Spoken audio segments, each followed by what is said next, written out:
I am standing outside the house where I was beaten and kicked out exactly 10 years ago. Inside, they are laughing, but I am not alone this time.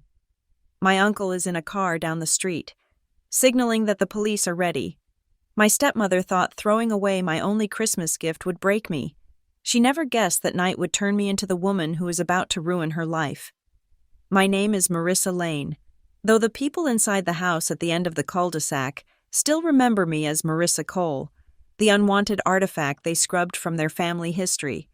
It has been almost 10 years since I stood on this particular stretch of pavement in Cedar Hollow, Ohio.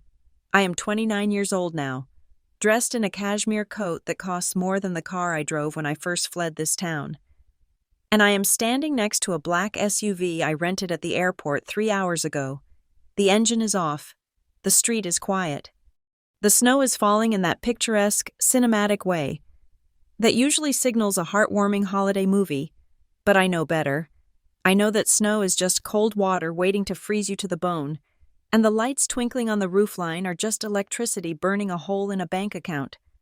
From where I stand, the house looks exactly the way a Christmas card should look. It is a 2-story colonial with white siding and black shutters, flanked by old oak trees that are currently stripped bare by winter. There is a wreath made of fresh pine on the front door, adorned with a velvet red bow that looks professionally tied. The windows are glowing with that warm, inviting amber light that suggests safety and hot cocoa and unconditional love. To a stranger driving by, this house is the American dream. To me, it is a crime scene that was never taped off. I adjust the leather gloves on my hands, feeling the bite of the December wind against my cheeks. It is the same wind that cut through my thin sweater the night I was thrown out. But tonight, the cold does not bother me. I have spent the last decade building a coat of armor that no temperature can penetrate. I look at the driveway where the cars are parked. There is my father's old sedan, looking significantly worse for wear, and a flashy new convertible that I know belongs to my stepmother, Vivian. It sits there like a trophy, gleaming under the street lamp, screaming about status in a neighborhood where people mostly just want to get by. My phone buzzes in the pocket of my coat. Breaking the silence, I pull it out, the screen lighting up my face in the darkness. It is a text message from my Uncle David Reynolds. He is parked in an unmarked sedan 2 blocks away, watching the perimeter. Uncle David is a lieutenant now in a neighboring county, a man who has spent his life chasing bad guys. But tonight is personal for him too. The text reads, "The task force is ready. We are just waiting for your signal. Remember, you just need to nod when she starts the speech." I type back a single word, ready. I slide the phone back into my pocket and take a deep breath. I need to be calm. I need to be Marissa Lane, the CEO of a data security firm, the woman who spots patterns and vulnerabilities for a living. I cannot be the 18-year-old girl who stood on this porch crying, begging for her father to say something, anything, to stop his wife.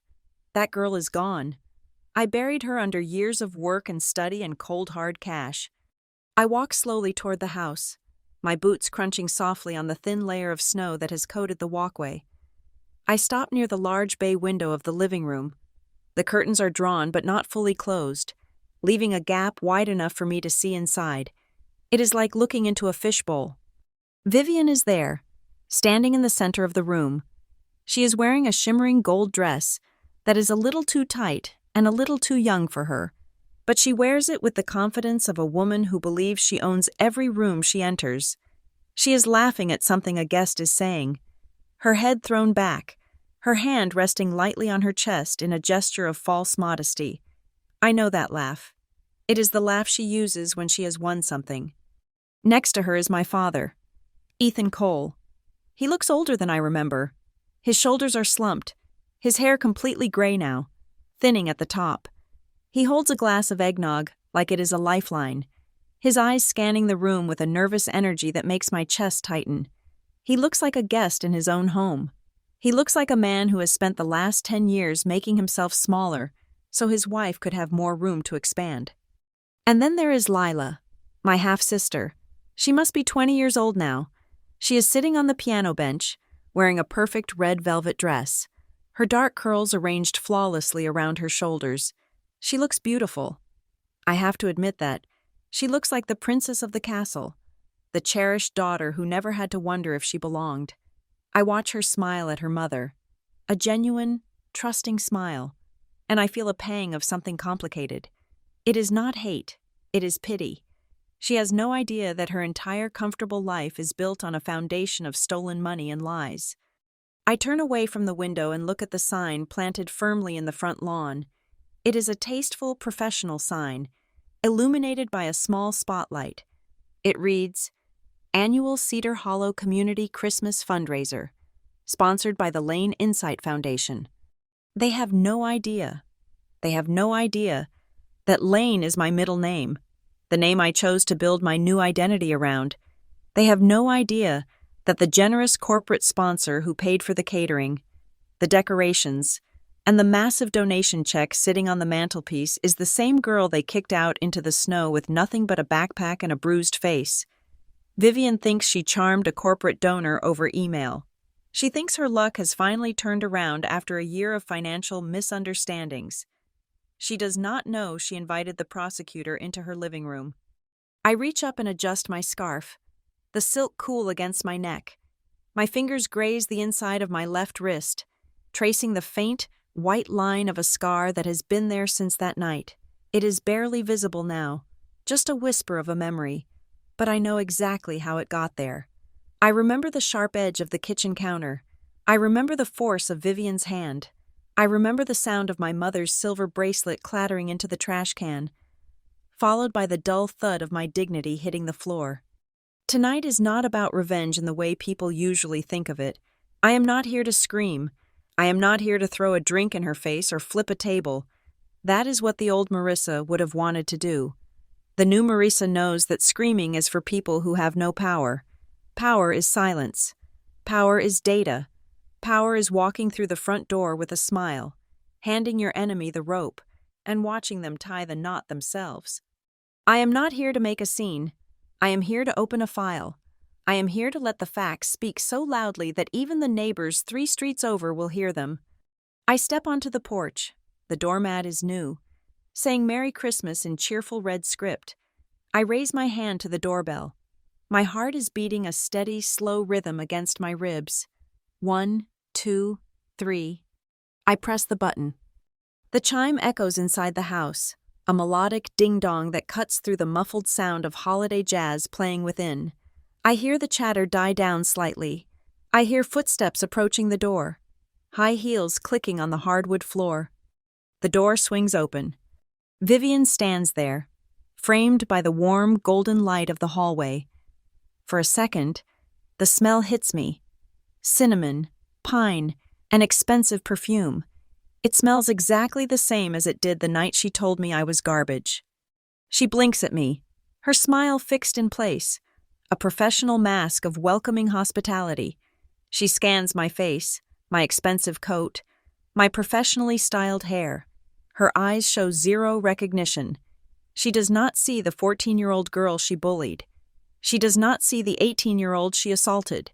She sees a wealthy donor. She sees a checkbook.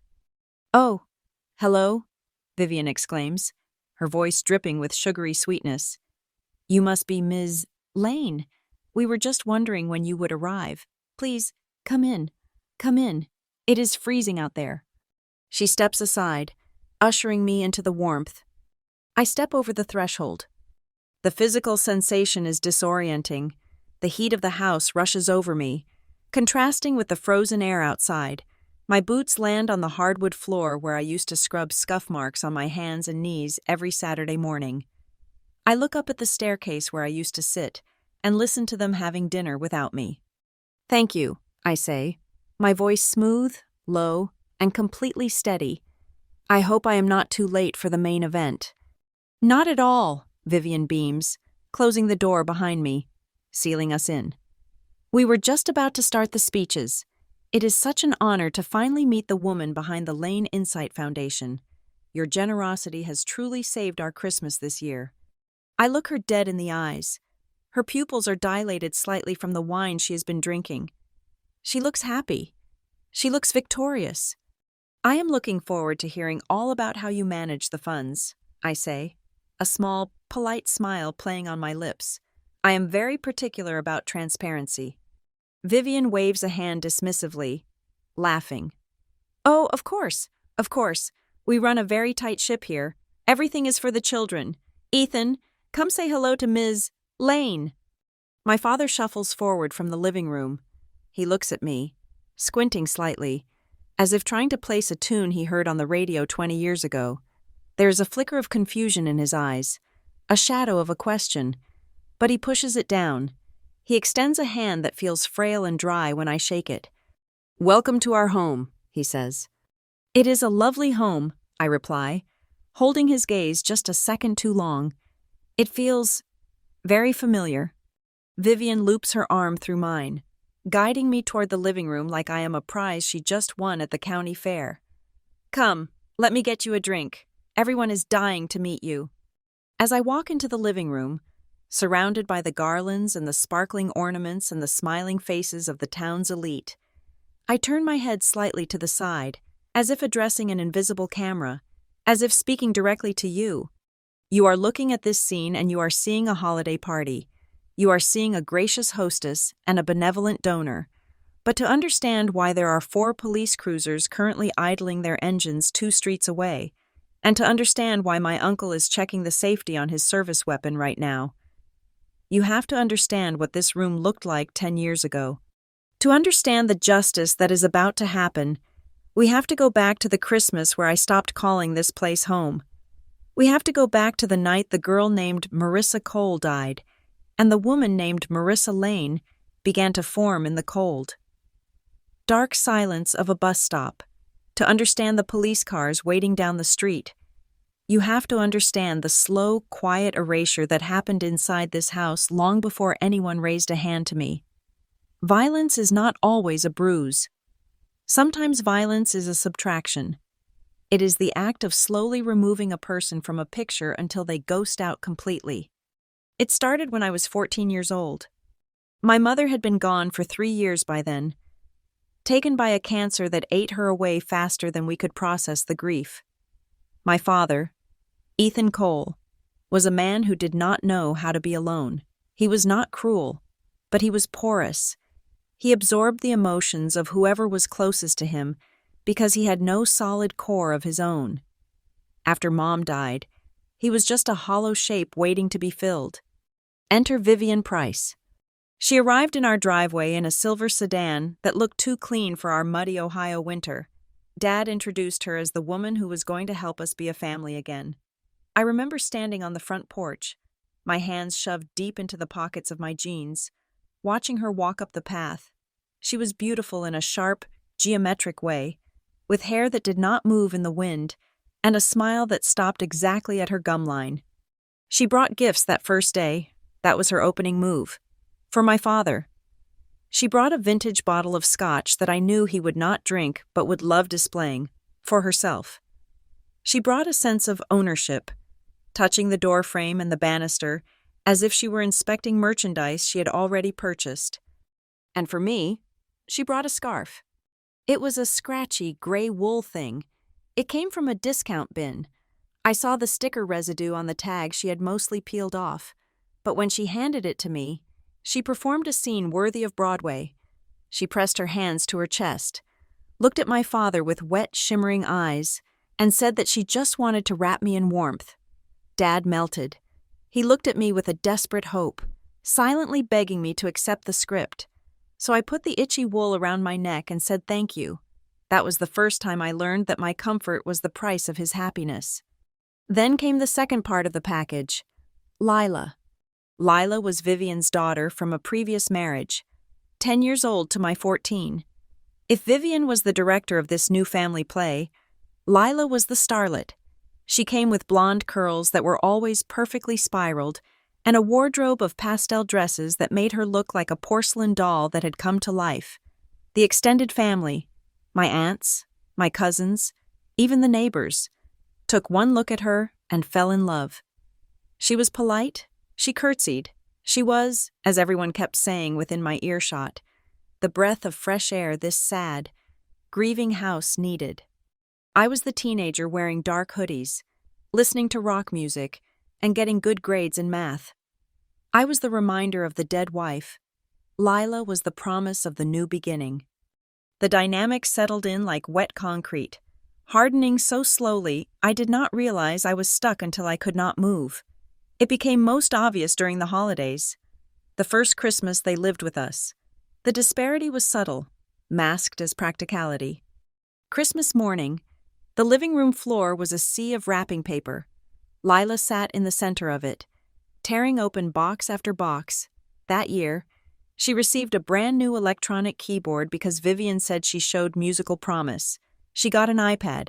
She got a designer coat. My father sat on the sofa, beaming, filming her reactions with his camcorder, laughing every time she squealed. When it was my turn, Vivian handed me 3 flat, heavy rectangles. I opened them. They were SAT prep books, a set of advanced calculus workbooks, and a $50 gift card to the local grocery store. I remember looking up, confused. The air in the room shifted. Vivian smiled that tight, gum-lined smile and told me that since I was the older sister, the responsible one, she knew I would appreciate gifts that invested in my future. She said that Lila was still in the magical stage of childhood and needed toys, but I was almost a woman. I needed tools. My father nodded, echoing her words. He told me I should be grateful Vivian cared so much about my education. He did not notice that he had just watched his wife give his daughter groceries for Christmas while her daughter got a tablet. If I complained, I was the ungrateful teenager ruining the morning. So I said thank you. I stacked my workbooks next to Lila's new electronics, and I went to the kitchen to start making breakfast for everyone. That became the pattern. The dinner table became a nightly tribunal where my worth was measured and found wanting. We would sit down to eat, usually a meal I had prepped after school because Vivian was exhausted from her part-time job as a real estate coordinator. Vivian would start the conversation by clasping her hands and asking Lila about her day. Lila would talk about ballet. She would talk about her art class. She would talk about how the teacher praised her watercolor of a flower. Every story was met with rapturous applause. Vivian would turn to Dad and say that Lila was gifted, truly gifted. Dad would nod and say he was so proud to be a stepfather to such talent. Then, there would be a silence, a polite, brief pause where they remembered I was there. One night, I tried to fill it. I put down my fork and told them I had won first place in the regional science fair. I had built a model analyzing traffic patterns to optimize school bus routes. It was complex math, and I had beaten seniors from across the county. Vivian paused, her fork halfway to her mouth. She looked at me, blinked twice, and said that was nice, but she hoped I was not becoming too obsessed with numbers. She said boys did not like girls who were too rigid. Then, without taking a breath, she turned back to Lila and asked if they should buy her new tutus for the recital next month. My father did not ask to see my blue ribbon. He just asked if I could pass the salt. The erosion continued with phrases that sounded like advice but felt like sandpaper. "You are the big sister." "Marisa," Vivian would say when I asked why I had to babysit Lila every Friday night instead of seeing my friends.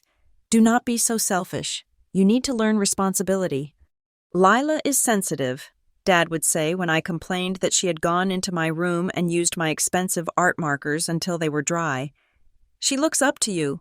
Don't be so harsh." "We have to prioritize," Vivian would say when they booked a summer trip to Disney World for the 3 of them, leaving me behind because someone had to watch the house and the dog. "You are almost an adult. You do not want to go on a kiddie trip, do you?" I learned to stop asking. I learned to stop sharing. I retreated into my schoolwork, into the logic of code and algorithms, because numbers were the only things in that house that did not lie to me. I realized that the only time I received positive reinforcement was when I was serving them. If I cleaned the bathroom, Vivian thanked me. If I cooked a roast perfectly, Dad patted my shoulder. If I helped Lila with her homework, I was a good sister. I was being trained to be a utility, not a person. But the most dangerous shifts were the ones happening on paper.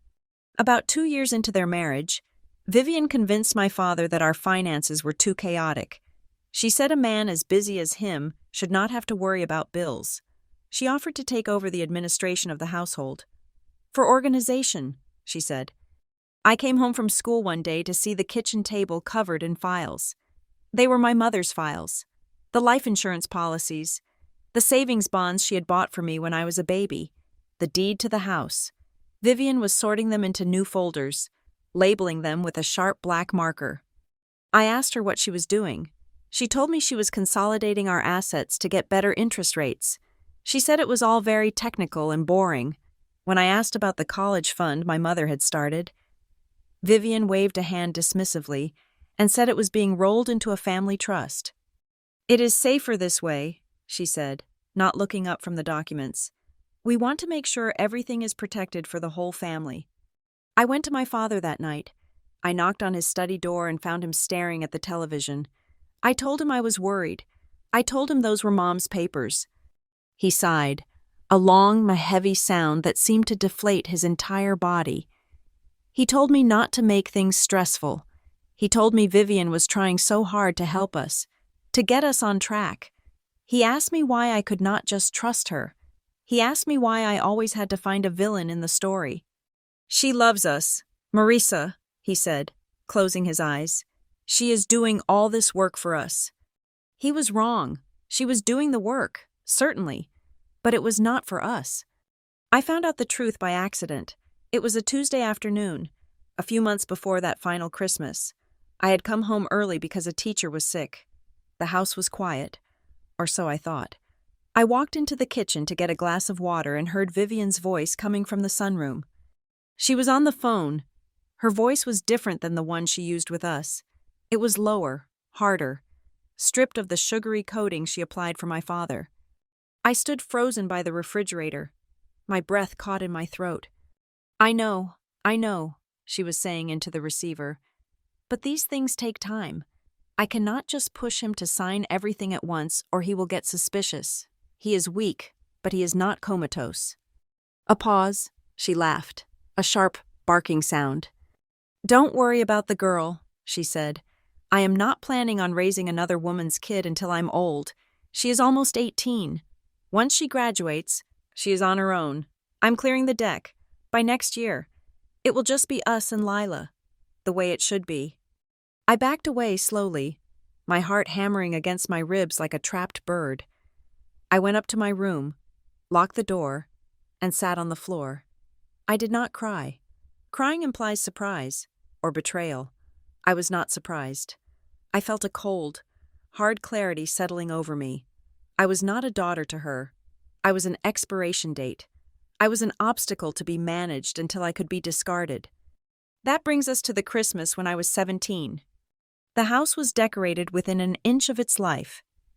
Vivian had hired a professional photographer to take the family Christmas card photo. We were all dressed in matching burgundy sweaters that she had bought. When the photographer set up his tripod in the living room, Vivian directed the blocking. She sat in the center armchair, looking regal. Lila sat on the arm of the chair, leaning lovingly against her. She directed my father to stand behind them, his hand on her shoulder, completing the triangle of the happy nuclear family. Then there was me. Marisa, honey, she said, pointing to a spot 3 feet away from the rest of them, near the edge of the fireplace. You stand there. We want to balance the frame. I stood where she pointed. I looked through the lens and realized that if you crop the photo just slightly to the right, I would disappear completely. And that is exactly what she did. When the printed cards arrived weeks later, I was technically in the picture, but I was blurred, on the periphery, looking like a neighbor who had wandered into the frame by mistake. But the final blow, the moment that sealed my resolve, happened on Christmas Eve. We had a tradition of hanging stockings on the mantelpiece. Every year since I was born, there had been a stocking with Marisa embroidered on it in red thread. It was one of the few things of my mother's that remained in the living room. That afternoon, I walked into the living room to see the mantelpiece set up. There were 3 stockings hanging there. They were new, velvet, embroidered with gold script. The first one said, Dad. The second one said, Vivian. The third one said, Lila. My old stocking was gone. There was no fourth hook. There was no gap where it should have been. The 3 stockings were spaced perfectly, symmetrically, filling the space as if a fourth person had never existed. I stood there for a long time, staring at the red velvet. I heard Vivian in the kitchen, humming a carol. I heard my father in the garage. I realized then that they had not just forgotten. You do not accidentally buy 3 matching stockings when there are 4 people in the house. You do not accidentally space them to fill the entire mantle. This was a statement. This was a foreclosure notice on my childhood. I did not scream. I did not go into the kitchen and demand an explanation. I knew what she would say. She would say the old ones were moth-eaten. She would say she ordered mine, but the shop made a mistake. She would say I was making a big deal out of nothing. Instead, I went to my father's desk. I took a small piece of white printer paper and a black pen. I wrote my name, Marisa, in block letters. I folded the paper into a small square. I walked back to the fireplace. I put the piece of paper in the pocket of my jeans. I touched the cold stone of the mantelpiece where my name used to be. That night, I sat at dinner and smiled when they spoke to me. I cleared the table. I washed the dishes, but my hand stayed in my pocket, clutching that piece of paper. It was the first time I understood a truth that would carry me through the next decade. If I did not hang my own name up in this world, nobody was going to do it for me. They were not just neglecting me, they were actively editing me out. And I knew, with a certainty that chilled my blood, that I had to get out before they deleted me entirely. I just did not know that the final push would come 1 year later, with a backhand across the face and a bracelet in the trash. The timeline of a family fracturing is rarely a straight line, but I can pinpoint the exact second mine snapped. It happened on Christmas Eve, the year I turned 18. I was legally an adult, a senior in high school, and I was already living a double life by day. I was the quiet student and the obedient daughter who disappeared into the background, by night and on weekends. I was stocking shelves at a sporting goods store on the other side of town, hoarding every dollar I earned in a hollowed-out biology textbook. I knew I was leaving. I just did not know I would be leaving that night. The catalyst arrived in the mail 2 days before Christmas. It was a thick manila envelope addressed to me, with a return address that made my heart stop. It was from Uncle David. Vivian usually intercepted the mail, filtering out anything that did not fit her curated reality, but I had beaten her to the mailbox that afternoon. I took the envelope and sprinted to my room, locking the door with shaking hands. Inside, there was no festive card. There was a legal document and a small velvet pouch. I opened the pouch first. It was my mother's silver bracelet, a simple chain with a small charm shaped like a North Star. I remembered it instantly. I remembered the way it used to catch the light when she brushed my hair. I pressed the cold metal against my lips, fighting back tears, before unfolding the letter. It was from David. He explained that before my mother died, she had set up a small trust fund. It was not a fortune, just under $15,000. But to me, it looked like a winning lottery ticket. The letter stated clearly that the funds were to be released to me upon my 18th birthday, which had passed 2 months prior. Crucially, the document noted that the account required 2 signatures to access, mine and David's. Vivian's name was nowhere on the paper.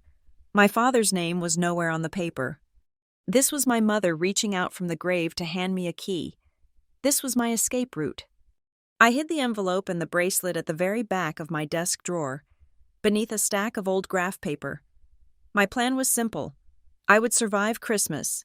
I would smile, wash the dishes, and fade into the wallpaper. Then, on December 26th, I would call David, sign the papers, and use the money to put a deposit on an apartment near the state college. I underestimated Vivian.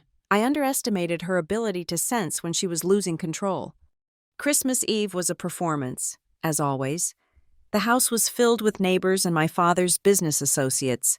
The air smelled of roasted ham and expensive perfume. Lila was the centerpiece. Sitting at the brand-new baby grand piano Vivian had insisted they buy on credit. She was playing holiday carols, her fingers dancing over the keys while guests cooed over her talent. She was glowing, basking in the adoration. I was in the kitchen, wearing an apron over my old sweater, scrubbing roasting pans. The guests assumed I was hired help, and Vivian did nothing to correct them.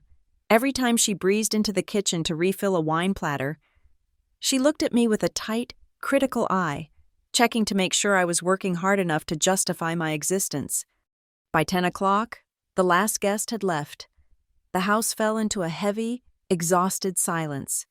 I finished wiping down the counters, my hands raw from the hot water and soap. I was just untying my apron when I heard footsteps upstairs. Heavy, purposeful footsteps.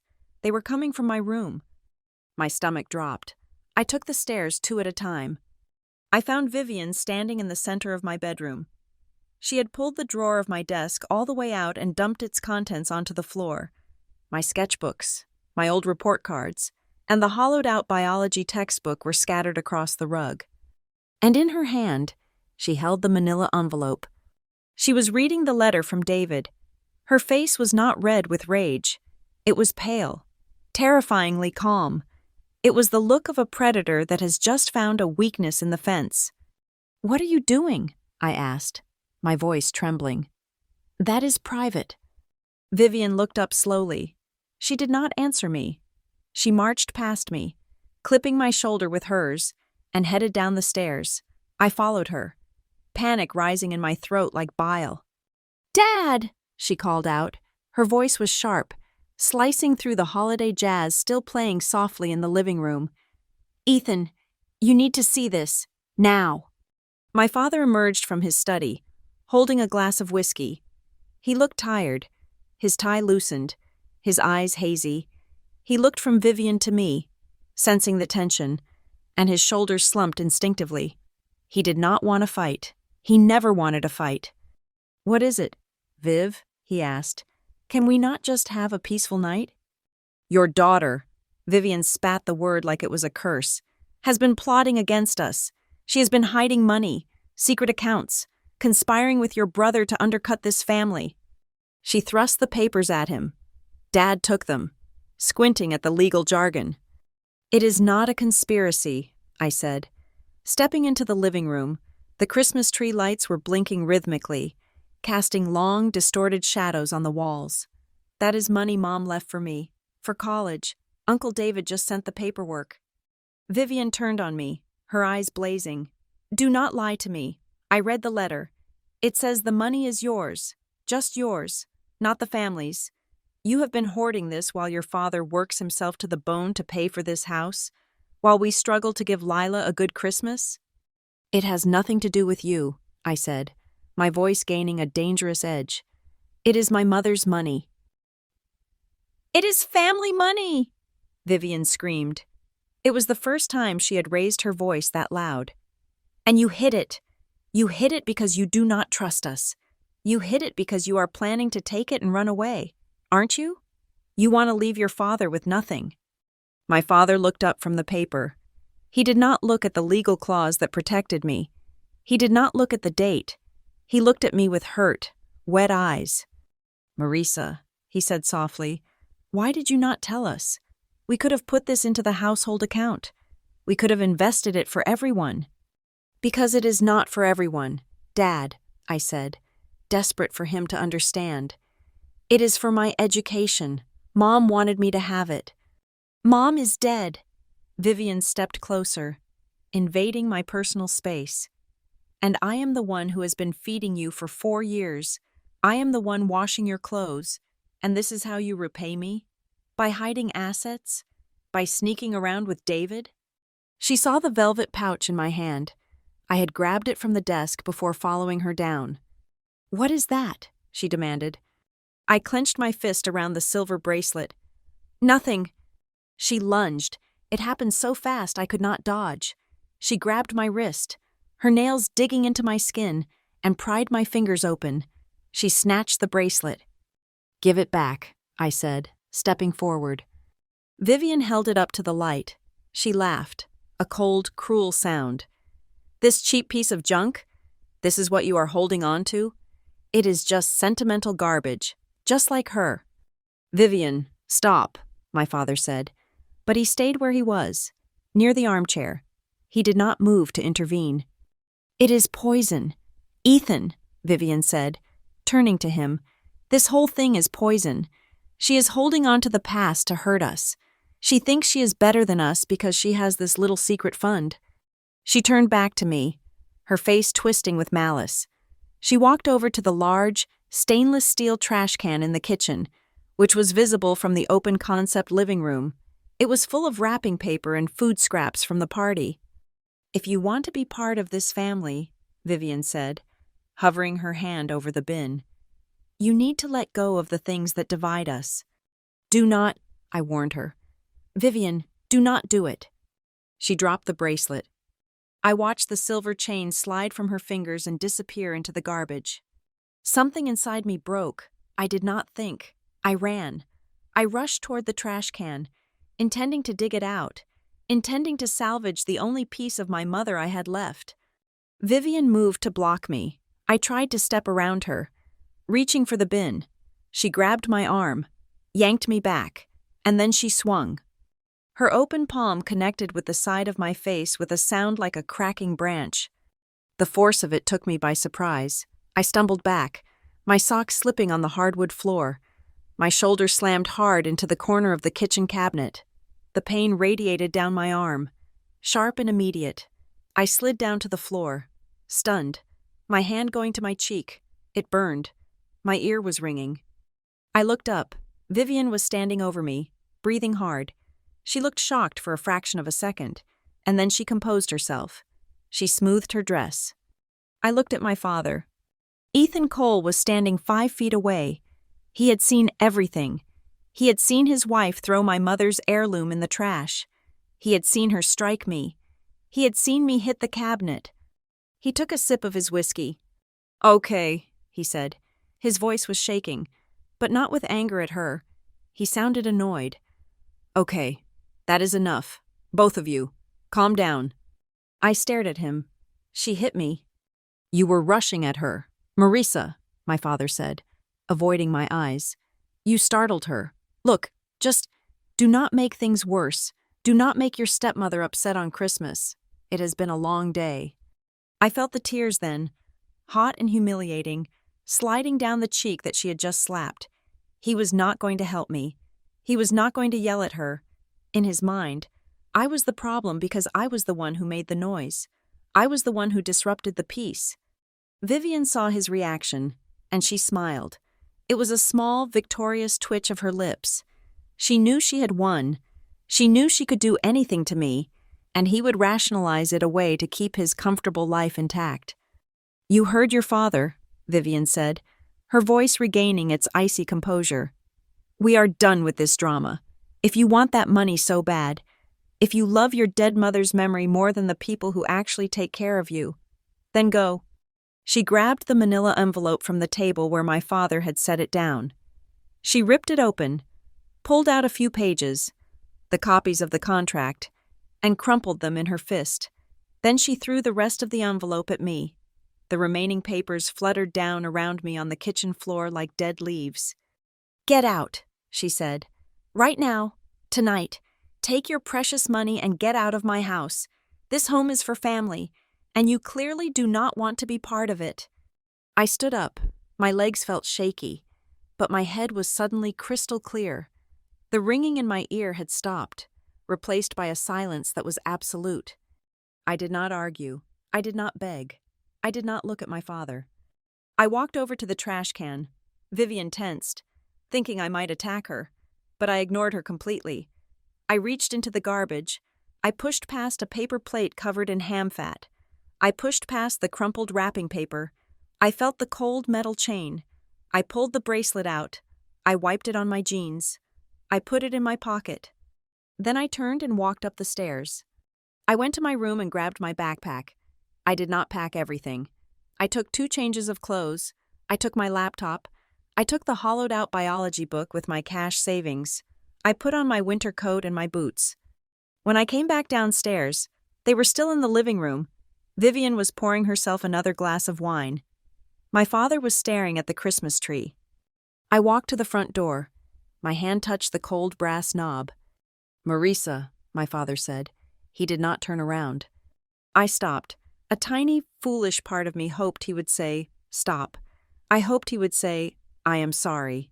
I hoped he would say, "I choose you." "If you walk out that door," he said, his voice flat and hollow, "do not expect to come back. Do not call me when you run out of money.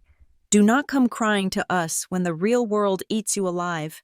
You are making a choice to abandon this family." He was reciting lines. I knew Vivian had fed them to him, but he was the one saying them. He was the one firing the bullet. "I am not abandoning the family, Dad," I said quietly. "I am escaping it." I opened the door. The winter wind hit me instantly, biting and cruel, but it felt cleaner than the air inside the house. "Good riddance," I heard Vivian say as I stepped onto the porch. "Ungrateful brat." I closed the door behind me. I heard the lock click shut immediately. I stood there for a moment in the dark. My cheek was throbbing where she had slapped me. My shoulder ached. I was standing in 6 inches of snow, carrying everything I owned in a canvas backpack. I had no car. I had nowhere to go. The nearest bus station was 3 miles away. But as I touched the silver bracelet in my pocket, I felt something else. I felt lighter. The weight of trying to please them, the weight of trying to shrink myself to fit into their picture, was gone. They had beaten me, yes. They had robbed me of a home, but they had also cut the rope. I walked down the driveway, past the perfectly manicured shrubs, past the mailbox where Uncle David's letter had saved my life. I reached the end of the cul-de-sac and turned onto the main road. I did not look back at the house with the glowing amber windows. I started walking toward the highway, one foot in front of the other, leaving the perfect family behind in their perfect warmth. That was the night Marissa Cole died, and out here in the freezing dark, with $1,900 in a book and a bruise on my face, I started to figure out who was going to take her place. The Greyhound bus that carried me out of Cedar Hollow smelled of diesel fumes and stale cigarette smoke. But to me, it smelled like oxygen. I sat in the very last row, my backpack clutched against my chest like a shield, watching the familiar landmarks of my childhood fade into the darkness. I did not sleep for the entire 6 hours of the journey. I was terrified that if I closed my eyes, I would wake up back in that kitchen with the ringing in my ear and the sight of my mother's bracelet sinking into the garbage. I arrived in Ridgeport at 4 a.m. It was a mid-sized city in a neighboring state, big enough to get lost in, but small enough to be affordable. I did not know a single soul. I had $1,900 in cash inside my hollowed-out biology textbook, a bruised cheekbone, and a burning need to prove that I was not the garbage Vivian said I was. The first few months were a blur of survival.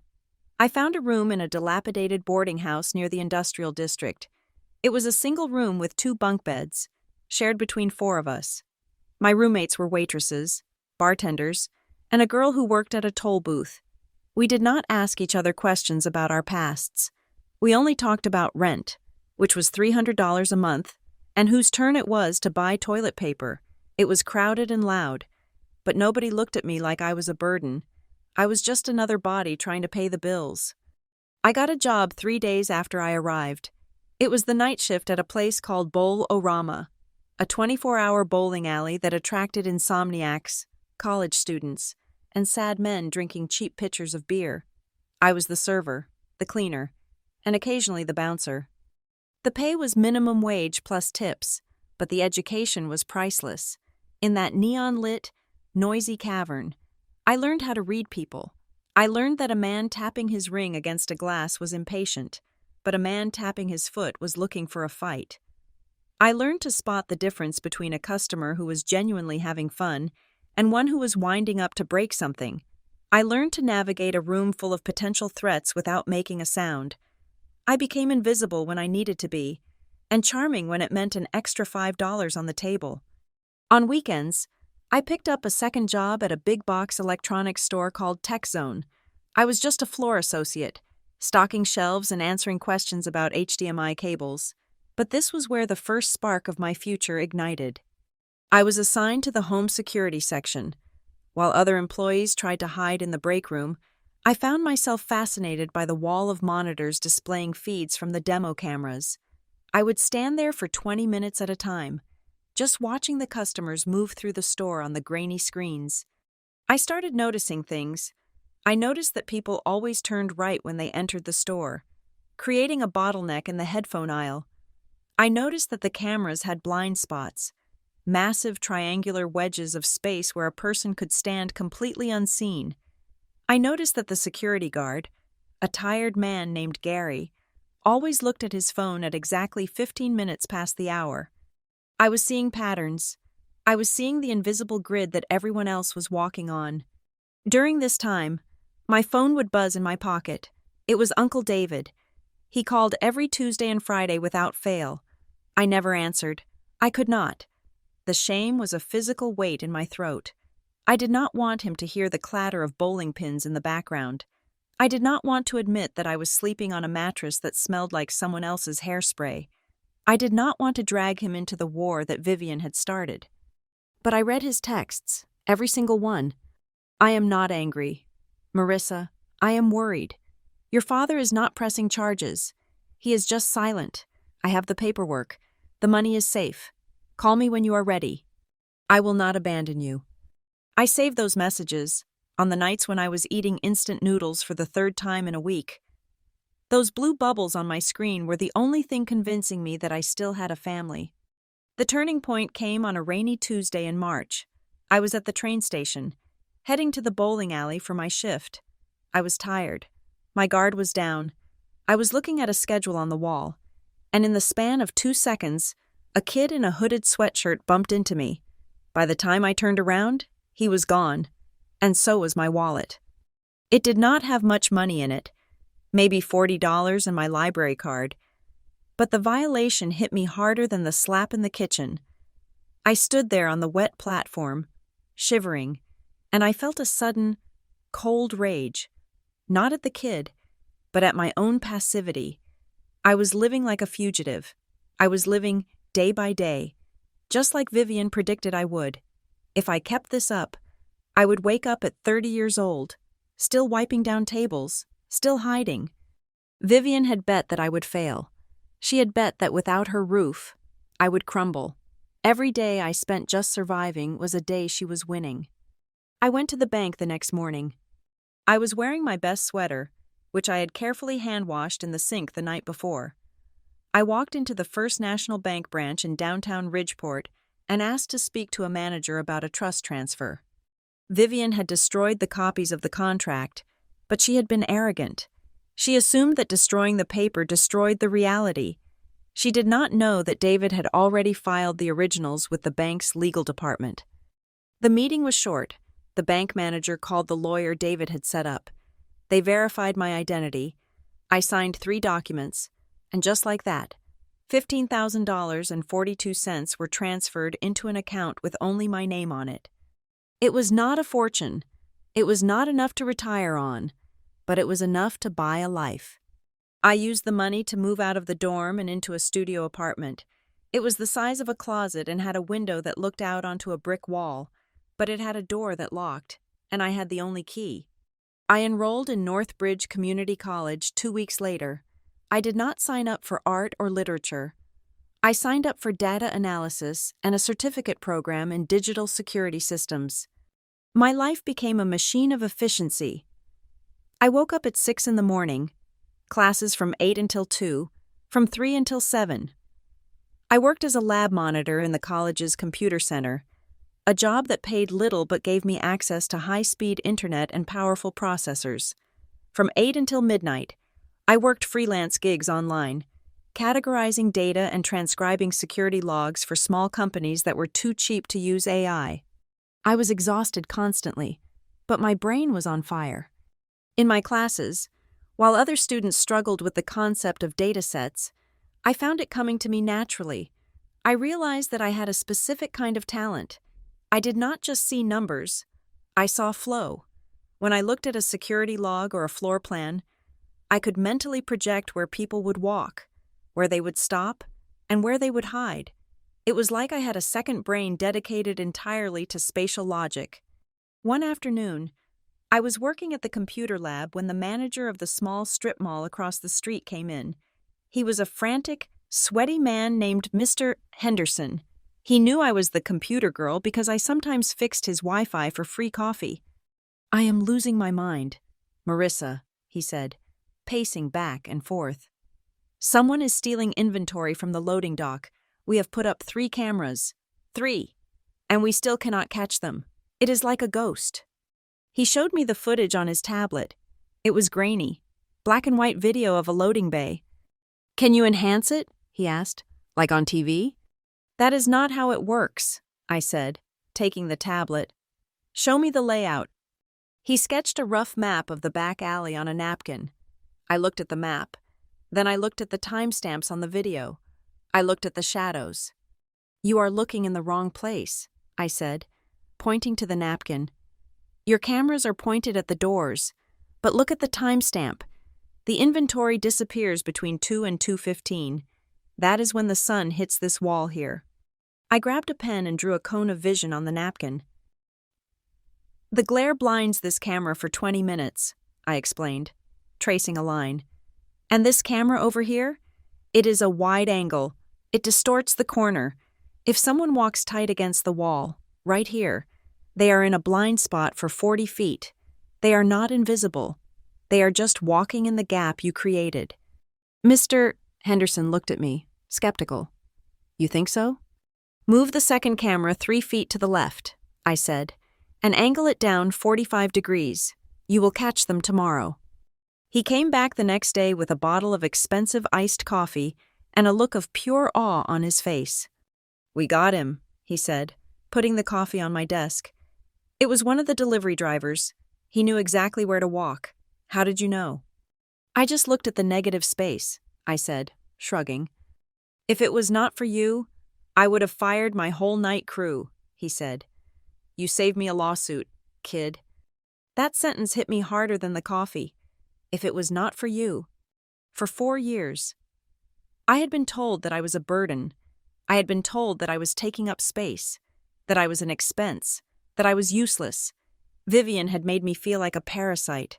But here, in this fluorescent-lit computer lab, my brain had just solved a problem that a grown man could not. My way of seeing the world had value. It had weight. I went home that night and sat in front of my second-hand laptop. I pulled up the map I had drawn on the napkin, which I had saved. I looked at the lines. I looked at the flow. I realized I was not just good at this. I was better at this than the people who sold the cameras. I opened a new document. At the top of the page, I typed a potential name for a project. I typed Sentinel, then I deleted it. I typed Watchtower, deleted it. I thought about the way I could see the path people took. I thought about how I could predict their movements before they made them. I typed Sentinel Path. It was 3 in the morning. I had class in 5 hours. I had bills to pay.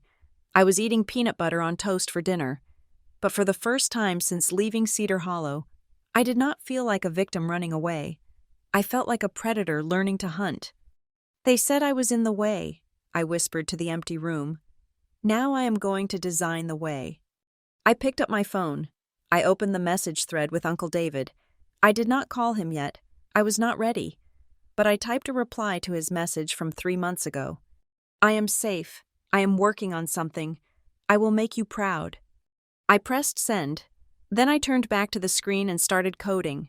The transition from a student with a clever idea to a CEO with a company happened in the glow of a secondhand monitor, usually between the hours of midnight and 4 in the morning. I did not have the capital to hire a software engineer. I did not have the connections to get venture capital funding. What I had was an obsession and a library card. I spent my days in class and my nights teaching myself Python and C++ from open-source forums. My first version of the software was ugly. It was a clunky command-line interface that crashed if you tried to load a floor plan larger than 5 megabytes. But it worked. I called it Sentinel Path. The name felt right. It sounded protective, but also directional. It was about the route, the flow, the way a guard moves through a space to keep it safe. My breakthrough did not come from a pitch meeting. It came from a failing grade. Well, Almost failing, I had submitted a paper on predictive algorithmic security to my professor, Dr. Aris. He called me into his office, tossed the paper on his desk, and told me the math was brilliant but the application was useless. He said that I was solving for variables that did not exist in the real world. He told me that in a textbook, intruders move logically. In the real world, they are drunk, or scared, or high, or just stupid. Then he offered me an internship. It was a part-time gig at a small, local security firm that managed parking lots for hospitals. It was not glamorous. I spent 3 months sitting in a cramped booth, watching monitors, and talking to the clients. That was where I learned the most important lesson of my career. I learned that clients do not care about the elegance of your code. They do not care about your predictive modeling. They care about one thing. They want to know if their car is still going to be there in the morning. I realized I had to stop selling math and start selling peace of mind. By the time I graduated with my associate degree, I had $4,000 left in my bank account. It was the last of my mother's money. I stood at a crossroads. I could use that money to put a deposit on a nicer apartment and get a safe, mid-level job at an IT help desk, or I could set fire to the safety net and jump. I went to the city clerk's office on a rainy Tuesday. I filled out the paperwork to register a limited liability company. I named it Sentinel Path Analytics. Then, while I was standing at the counter, the clerk asked me for my full legal name for the registration. I froze. I looked at the pen in my hand. I thought about Marissa Cole. Marissa Cole was a victim. Marissa Cole was the girl who got slapped in a kitchen. Marissa Cole was the daughter of Ethan, the stepdaughter of Vivian. I did not want that name on my company. I did not want Vivian to ever see a headline with the name Cole and think she owned a piece of my success. I asked the clerk for a different form. I asked for the petition for a legal name change. It cost me $200, which was a lot of money for me at the time. I chose the name Lane. It was simple. It was a street, a path, a way forward. It was anonymous but strong. When the judge stamped the paper a few weeks later, I felt a physical weight lift off my shoulders. Marissa Cole was dead. Marissa Lane was the CEO. I used the remaining money to rent a single desk in a co-working space in the gritty part of Ridgeport. It was a converted warehouse that smelled perpetually of stale coffee and damp drywall. My office was a desk the size of an ironing board, surrounded by freelance graphic designers and aspiring podcasters. My first client was not a skyscraper. It was a chain of 3 convenience stores called Quick Mart. The owner, a guy named Saul, was losing 4% of his inventory every month to petty theft. He was desperate. He had cameras, but they were old and positioned randomly. I walked into his main store with my laptop. I did not promise him a miracle. I asked him for his floor plan and his theft logs. I spent 3 nights inputting the data into Sentinel Path. The software chewed on the numbers and spit out a heat map. It showed that 90% of his theft was happening in the back corner, near the energy drinks.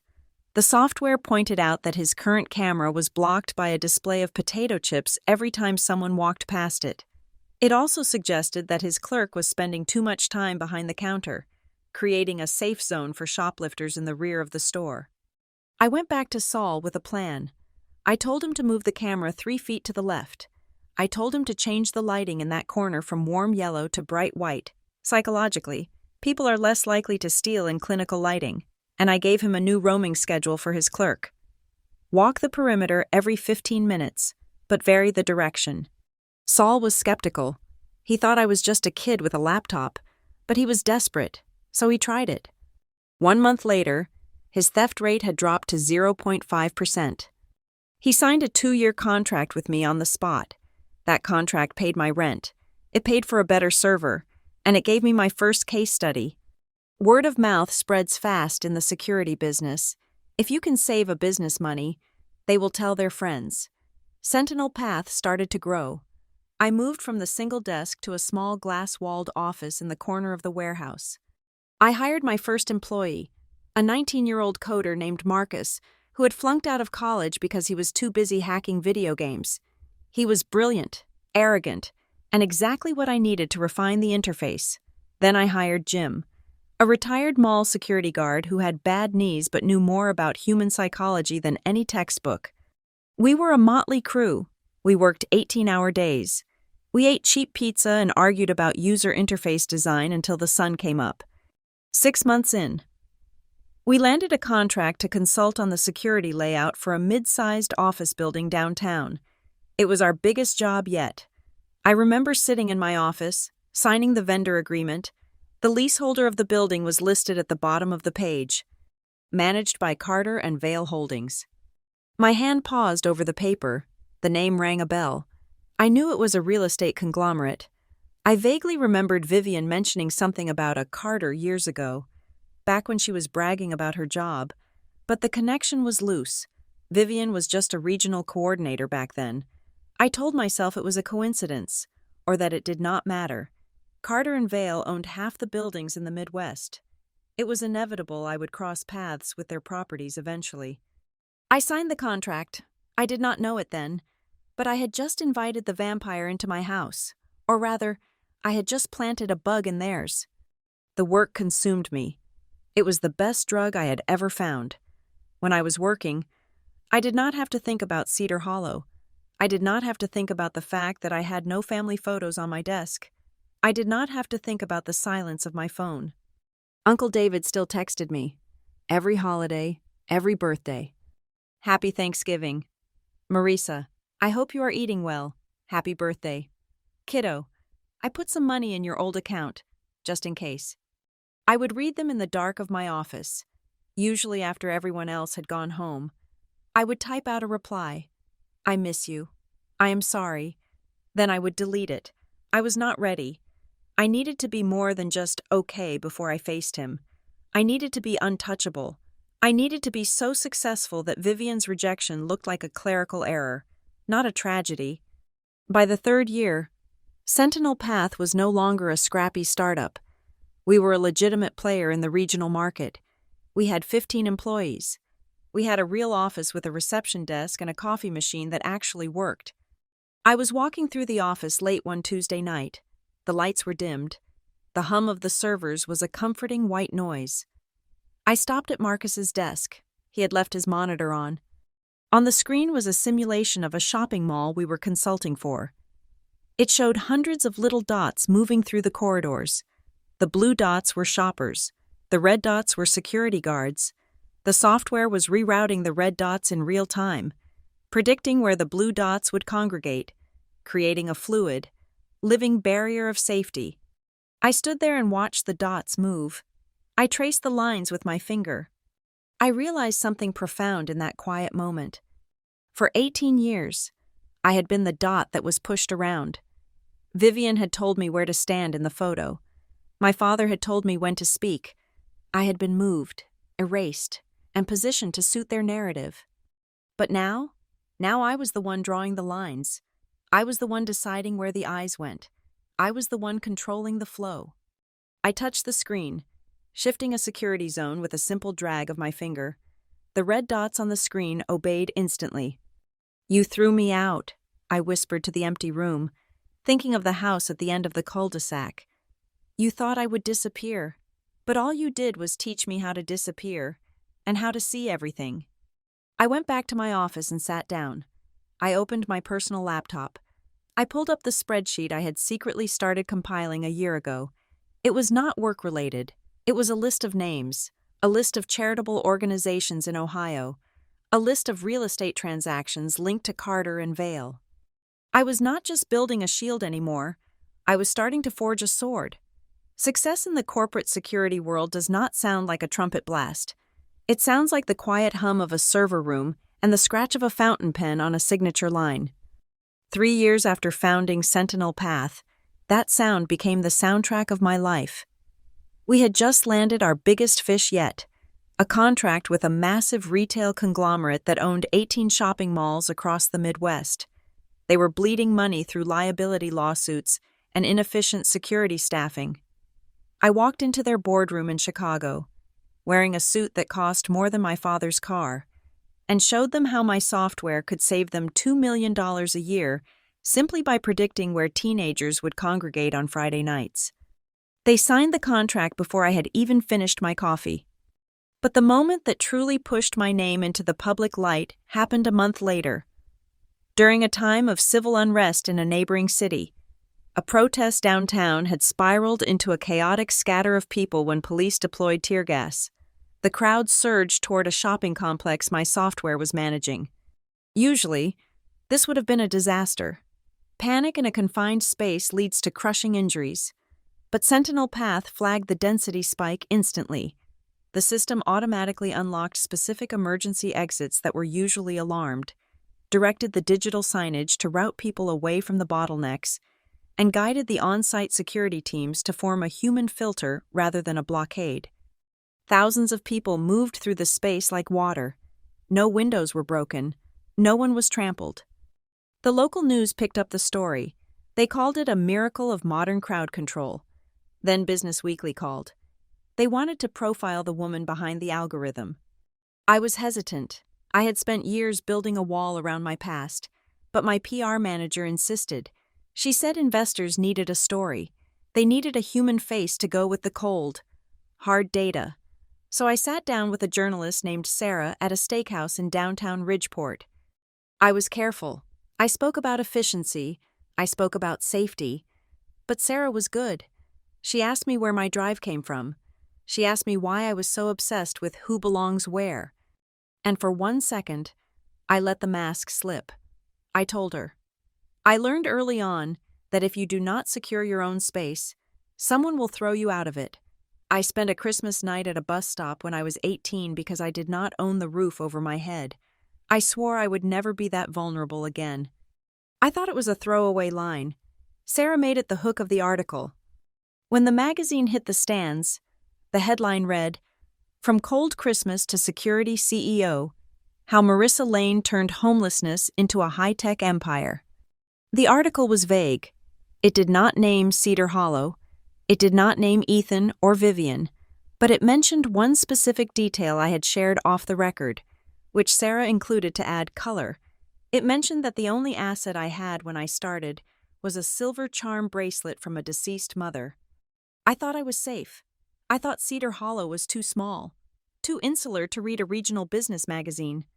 I was wrong. 2 weeks after the article was published, my executive assistant, a sharp girl named Chloe, pinged me on the internal chat. Marissa, there is an email in the general inquiry box flagged as personal. The sender claims to be a relative. Do you want me to delete it? My heart hammered against my ribs. I asked for the sender's name. David Reynolds, she replied. I stared at the screen. The cursor blinked at me. A steady, rhythmic pulse. I had not spoken to Uncle David in almost 10 years. I had read his texts, yes, but I had never replied with anything more than a generic, I am alive. Send it to me, I typed. The email appeared in my inbox a moment later. It was short, professional. It did not read like a plea from a heartbroken uncle. It read like a police report. Subject: the article and the bracelet. Marissa. A neighbor of your father's sent me the link to the Business Weekly piece. She thought the woman in the photo looked like you. I knew it was you the moment I read about the silver bracelet. I am not writing to ask you to come home. I am not writing to scold you for changing your name. You built something incredible, and I am proud. But there is something you need to know. I still have the original documents for your mother's trust, and recently, in my capacity as a lieutenant, I have come across new information regarding the financial situation at the house on Maple Street. It concerns your inheritance. It concerns Vivian. I think it is time you knew the full truth about that Christmas. Not just the emotional truth, but the accounting. I can meet you in Parkview. Neutral ground. Just let me know. Uncle David? I sat in my glass-walled office for a long time. The city lights of Ridgeport twinkled below me, a grid of electricity that I understood perfectly. But the email was a variable I had not accounted for. My first instinct was to delete it. I was safe here. I was Marissa Lane. Why would I go back to being Marissa Cole, the victim? But then I reread the phrase, "It concerns Vivian." I remembered the way she had looked at me when she threw the bracelet in the trash. I remembered the smug satisfaction on her face. I hit reply. I can meet you on Thursday at 10 in the morning. There is a coffee shop called The Daily Grind on 3rd Avenue in Parkview. And David, I am coming to listen, but I am not coming as the niece who needs a hug. I am coming as a woman who wants to see the file. Parkview was a quiet, nondescript town halfway between Ridgeport and Cedar Hollow. The coffee shop was neutral, smelling of roasted beans and rain. I arrived 15 minutes early. I sat in a booth in the back, facing the door. Old habits from the security business die hard. I wanted to see him coming. When David walked in, I almost did not recognize him. His hair was completely white now. He moved a little slower, the stiffness of a long career in law enforcement settling into his joints, but his eyes were the same, sharp, kind, observant. He saw me instantly. He did not rush over. He did not make a scene. He walked to the booth, took off his coat, and sat down opposite me. "Hello, Marissa," he said. "Hello, David," I replied.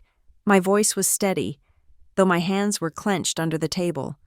He looked at me, really looked at me, for a long moment. He took in the tailored blazer, the expensive watch, the way I held myself. "You look formidable," he said, a small smile touching his lips. "I had to be," I said. "You said you had information." David nodded. He reached into his leather satchel and pulled out a thick folder.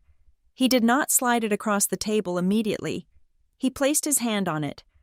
"Before I show you this," he said, his tone dropping to a serious register, "I need you to know something. I suspected this for a long time, but I could never prove it until your father's neighbor let something slip, and I pulled the public records." "Suspected what?" I asked.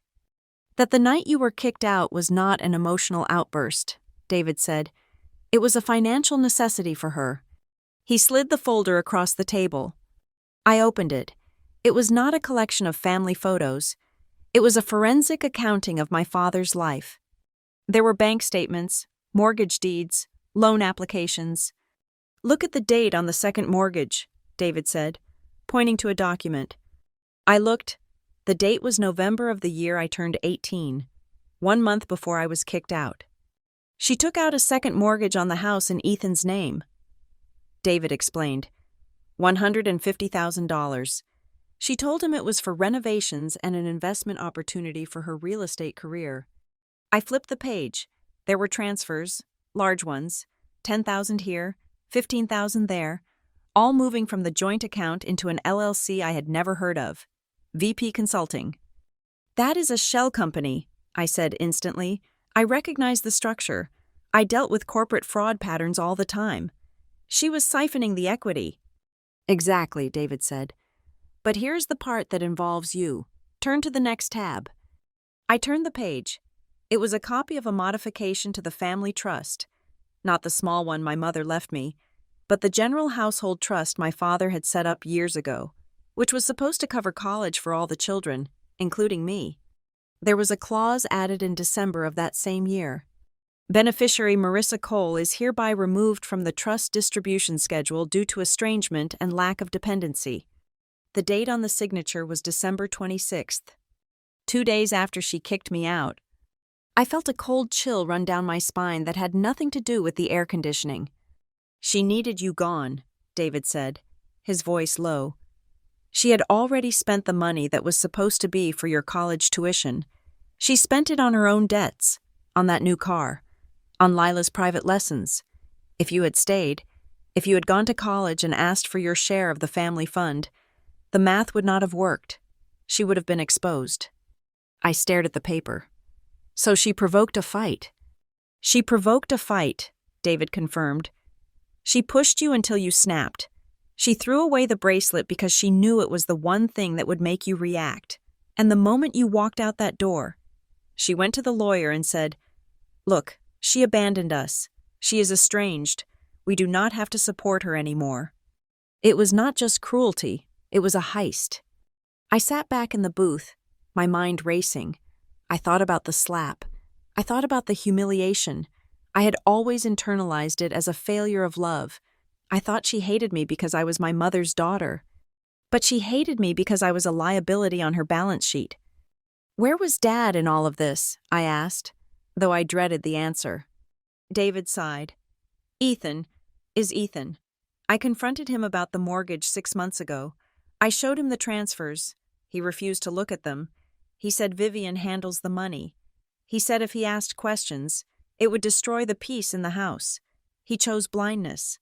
Marissa, he chose her lies over your truth because the truth was too expensive for him to afford. I felt a pang of pity for my father, followed by a surge of disgust. He was not just a victim. He was an accomplice by way of cowardice. Why are you showing me this now? I asked. The statute of limitations on some of this might have passed. Not the fraud, David said, and not the elder abuse. He pulled out one last document. It was a report from the State Financial Crimes Division. I did not just pull these records as your uncle, David said. I pulled them as a police officer. I submitted a report to the state regarding suspicious activity linked to Carter and Vale Holdings. My head snapped up. Carter and Vale? Vivian has been working for them as a regional VP for 5 years, David said. We have been tracking a pattern of embezzlement within their charitable arms. We think Vivian is using local charity drives, like the Christmas Fund, to wash money for the company, and taking a cut for herself. We think she has been doing it for a decade. The pieces slammed together in my mind. The contract I had signed with the office building, the Carter and Vale name on the lease, the fact that Vivian was now a vice president. She is not just a bad stepmother, I whispered. She is a mule. She is a criminal, David corrected. And we are building a case, but financial crimes are hard to stick without a clear timeline of intent. We need to show a pattern of behavior. We need to show that she has a history of manipulating family assets and erasing beneficiaries to cover her tracks. He leaned forward. We need a witness, Marissa. We need someone who can stand up and say, on this date, she manufactured a conflict to steal my inheritance. We need the first victim. I looked at the file. I looked at the signature of Vivian Price Cole on the document that labeled me estranged. For 10 years, I had been running. I had been building Sentinel Path as a fortress to keep people like her out. I thought success was the best revenge. I thought that if I became rich enough, powerful enough, her opinion of me wouldn't matter. But this was not about opinion. This was about justice. She had stolen my home. She had stolen my father. She had stolen my college fund. And now, she was using the same tactics to steal from an entire community under the guise of a Christmas fund. I closed the folder. I placed my hand on top of it. I am not going to just be a witness, David, I said. David looked at me, surprised by the hardness in my voice. What do you mean? My company, I said. Sentinel Path. We analyze data for a living. We find patterns in security logs, in financial flows, in movement. I have access to data regarding Carter and Vale properties that the police might take months to subpoena. I looked him in the eye. You want to catch her? I asked. Do not just use my testimony. Use my algorithm. I will tear her whole world apart, line by line of code. David stared at me for a long second. Then, slowly, he smiled. It was a grim smile, but it was full of respect. Welcome to the team, Marissa, he said. I picked up my coffee cup. It was cold, but I drank it anyway. She called me ungrateful, I said, looking out the window at the gray sky. She has no idea. I am going to be the most attentive daughter she has ever had. I am going to pay attention to every single penny she touches. I stood up, tucking the folder under my arm. Let's go to work. Uncle David. The conference room at the State Financial Crimes Division was windowless, smelling faintly of stale coffee and high-voltage anxiety. It was a stark contrast to the glass-walled, open-concept office I had built for Sentinel Path, but the energy was the same. It was the energy of a hunt. Uncle David stood at the head of the table. Next to him were 3 investigators, 2 men in rumpled shirts who looked like they lived on caffeine, and a woman named Agent Harris who looked sharp enough to cut glass. They had been chasing the ghost of Carter and Vale Holdings for 18 months, trying to pin down a pattern of wire fraud that moved across state lines like a virus. This is Marissa Lane, David said, introducing me not as his niece, but as a consultant. She is the CEO of Sentinel Path Analytics, and she has the key to the back door. I did not waste time with pleasantries. I opened my laptop and connected it to the projector. "You have been tracking Carter and Vale from the top down," I began, my voice steady. "You are looking for large transfers between corporate entities. That is why you are hitting walls. They use too many shell companies, and their lawyers are too good at burying the paper trail." I hit a key. The screen filled with a complex web of nodes and lines, a visualization my software had generated overnight. "I ran a localized analysis," I explained. "I inputted public tax records for charitable events in 4 counties over the last 10 years. Then I overlaid that with the dates of known real estate acquisitions by Carter and Vale subsidiaries." A red line pulsed on the screen, connecting a dot in Cedar Hollow to a dot in the Cayman Islands, then bouncing back to a property developer in Ohio. "The money does not move in big chunks," I said. "It moves in microtransactions disguised as vendor fees, catering, event planning, venue rental, consultant retainers." Agent Harris leaned forward, her eyes narrowing. "Explain." "Every year," I said, pointing to the Cedar Hollow node, "Vivian Price Cole organizes a Christmas fundraiser. It collects donations from local businesses and wealthy neighbors. On paper, the goal is to help underprivileged children. But look at the expenditure reports." I zoomed in. 60% of the raised funds go to administrative costs and logistical support. These payments are made to a company called VPC Solutions. "Vivian Price Cole," David murmured. "She did not even try hard to hide the initials." "It gets better," I said. "VPC Solutions lists its primary address as a P.O. box in a strip mall in Ridgeport. But here's the twist. 2 years ago, a company called Archway Logistics contacted Sentinel Path. They wanted a quote for a secure server to store digitized financial records. They sent over a sample data set to prove the volume of storage they needed." I paused for effect. The room was silent. "I recognized the metadata on those files last night," I said. "Archway Logistics is VPC Solutions. They just changed the letterhead.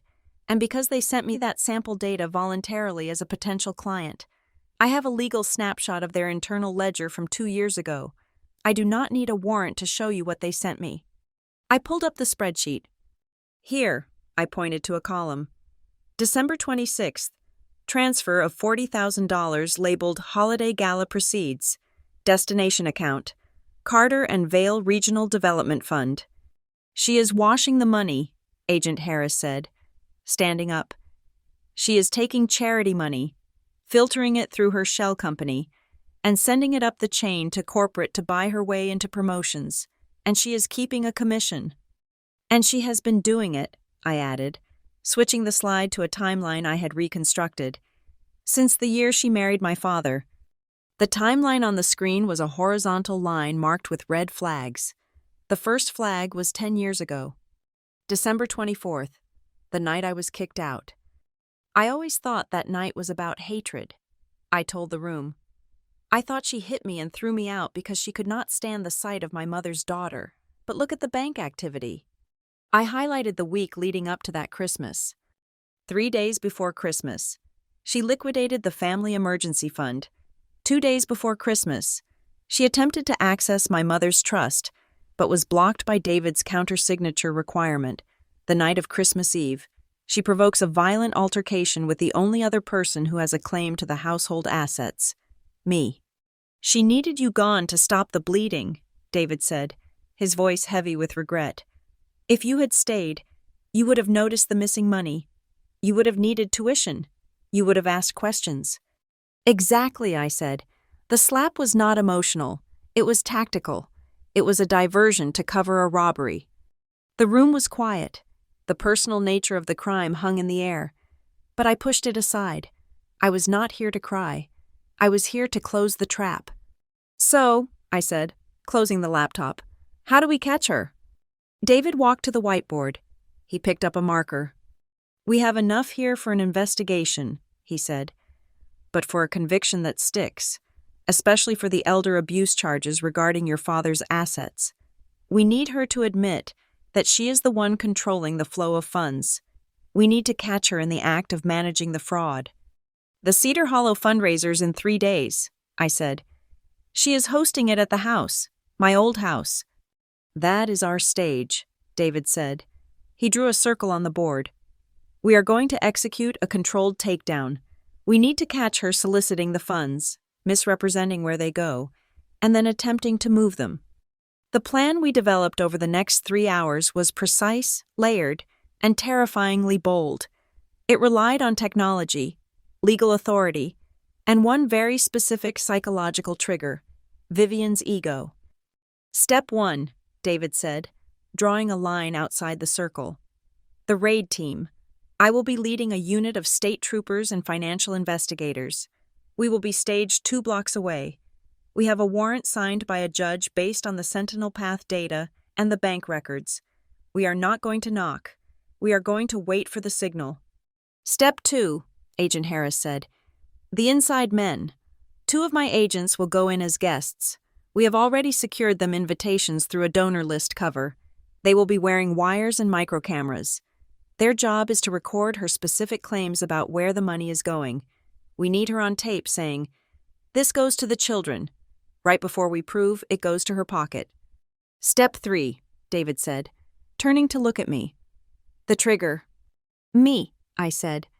You need to be the pressure, David explained. She thinks you are gone. She thinks you are a failure. If you walk in there, not as Marissa the victim, but as a powerful financial force, she will panic. We need you to force her to open the books. I have that covered, I said. Sentinel Path has a charitable arm, the Lane Insight Foundation. I wired a donation of $50,000 to the Cedar Hollow Christmas Fund yesterday morning. I did it anonymously. David raised an eyebrow. 50,000? It is bait, I said. A donation that size gives the donor the legal right to request an immediate audit of the event's financial structure. It is in the bylaws of the charity charter she signed. So you walk in, Agent Harris said, understanding the play. You reveal yourself as the donor. You demand to see where the money is going. She refuses or lies. You catch her in the lie, and then I signal you, I finished. David put the cap back on the marker. He looked at me with a worried expression. Marissa, he said softly, we need to talk about Ethan. I stiffened.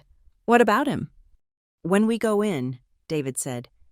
It is going to be chaotic. Vivian is going to scream. She is going to play the victim. And your father? He has spent 10 years protecting her to protect his own peace. When you corner her, he is going to instinctually defend her. He might say things to you that are cruel. He might blame you for ruining his life again. I know, I said. You need to be ready for that, David insisted. We are not going there to get an apology from him. We are not going there to get him to say he loves you. If you go in there hoping he will finally choose you over her, you are going to get hurt. I am not looking for him to choose me, I said, my voice hard. I am looking to stop her from stealing the rest of his retirement. I am saving him, whether he wants to be saved or not. Okay, David nodded. Just remember, stick to the script. Do not let her bait you into a screaming match. She wins if it becomes a family squabble. We win if it stays a financial inquiry. I spent the rest of the night in my apartment, preparing. I stood in front of the full-length mirror in my bedroom. I was wearing the outfit I had chosen for the night. A dark navy trench coat, a cream silk blouse, and tailored trousers. I looked nothing like the girl in the oversized hoodie who had run away. I practiced my lines. Ms. Price Cole, as the primary donor, I have questions about the administrative fees. No, too soft. Vivian, where is the money? Too angry, too emotional. I took a deep breath. I straightened my spine. I imagined I was in a boardroom. I imagined I was talking to a corrupt vendor. My name is Marissa Lane. I represent the Lane Insight Foundation, and I am here to audit this transaction. That was it. Cold, professional, detached. I walked over to my dresser, under the lamp. The silver bracelet sat next to the thick case file David had given me. I picked up the bracelet. I ran my thumb over the North Star charm. For years, this object had been a symbol of my pain. It was the thing I had crawled into a trash can to retrieve. It was the symbol of my mother's love that had been rejected by my father's house. But as I looked at it now, I realized it was not just about me anymore.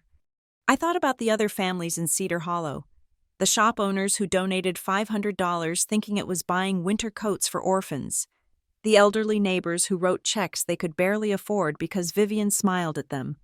She was not just stealing from me, she was stealing the spirit of the season from an entire town.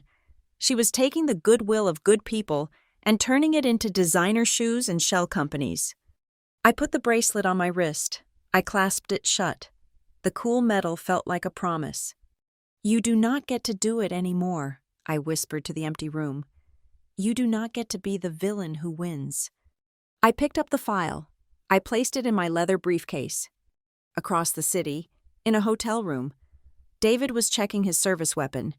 He was reviewing the warrant one last time. And 40 miles away, in the house at the end of the cul-de-sac, I knew exactly what Vivian was doing. She was arranging the flowers. She was yelling at my father to straighten his tie. She was checking her bank account on her phone, smiling at the $50,000 deposit that had just cleared. Thinking about how she was going to spend it, she was thinking she was untouchable. She had no idea that the check she was celebrating was actually a subpoena. She had no idea that the stepdaughter she had thrown away was coming back, not to beg for a seat at the table, but to flip the table over. I turned off the lamp. Darkness swallowed the apartment, but I was not afraid of the dark anymore. I knew how to navigate it. "Let's go," I said to myself. The heist was on, and this time, I was not leaving until I got what was mine.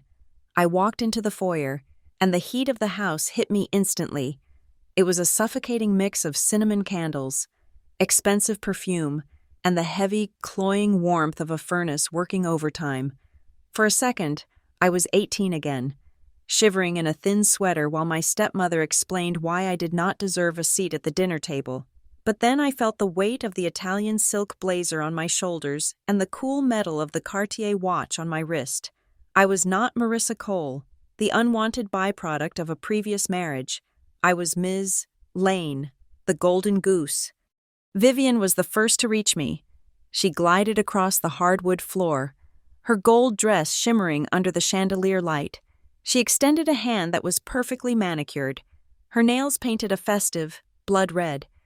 "Ms. Lane," she exclaimed, her voice pitching up into that theatrical register she reserved for people she needed something from. "We are so incredibly honored you could make it. I am Vivian Price Cole. I cannot tell you what your contribution means to us." I took her hand. Her skin was dry and cool. She squeezed my fingers with a strength that surprised me, a desperate, possessive grip. I looked her directly in the eyes. They were the same icy blue I remembered, but framed now by crow's feet that makeup could not quite hide. There was zero recognition in them, not a flicker. To her, I was just a walking bank account. I had cut my hair into a sharp, asymmetrical bob. I had learned to hold my chin high. I had scrubbed the fear off my face with 10 years of survival.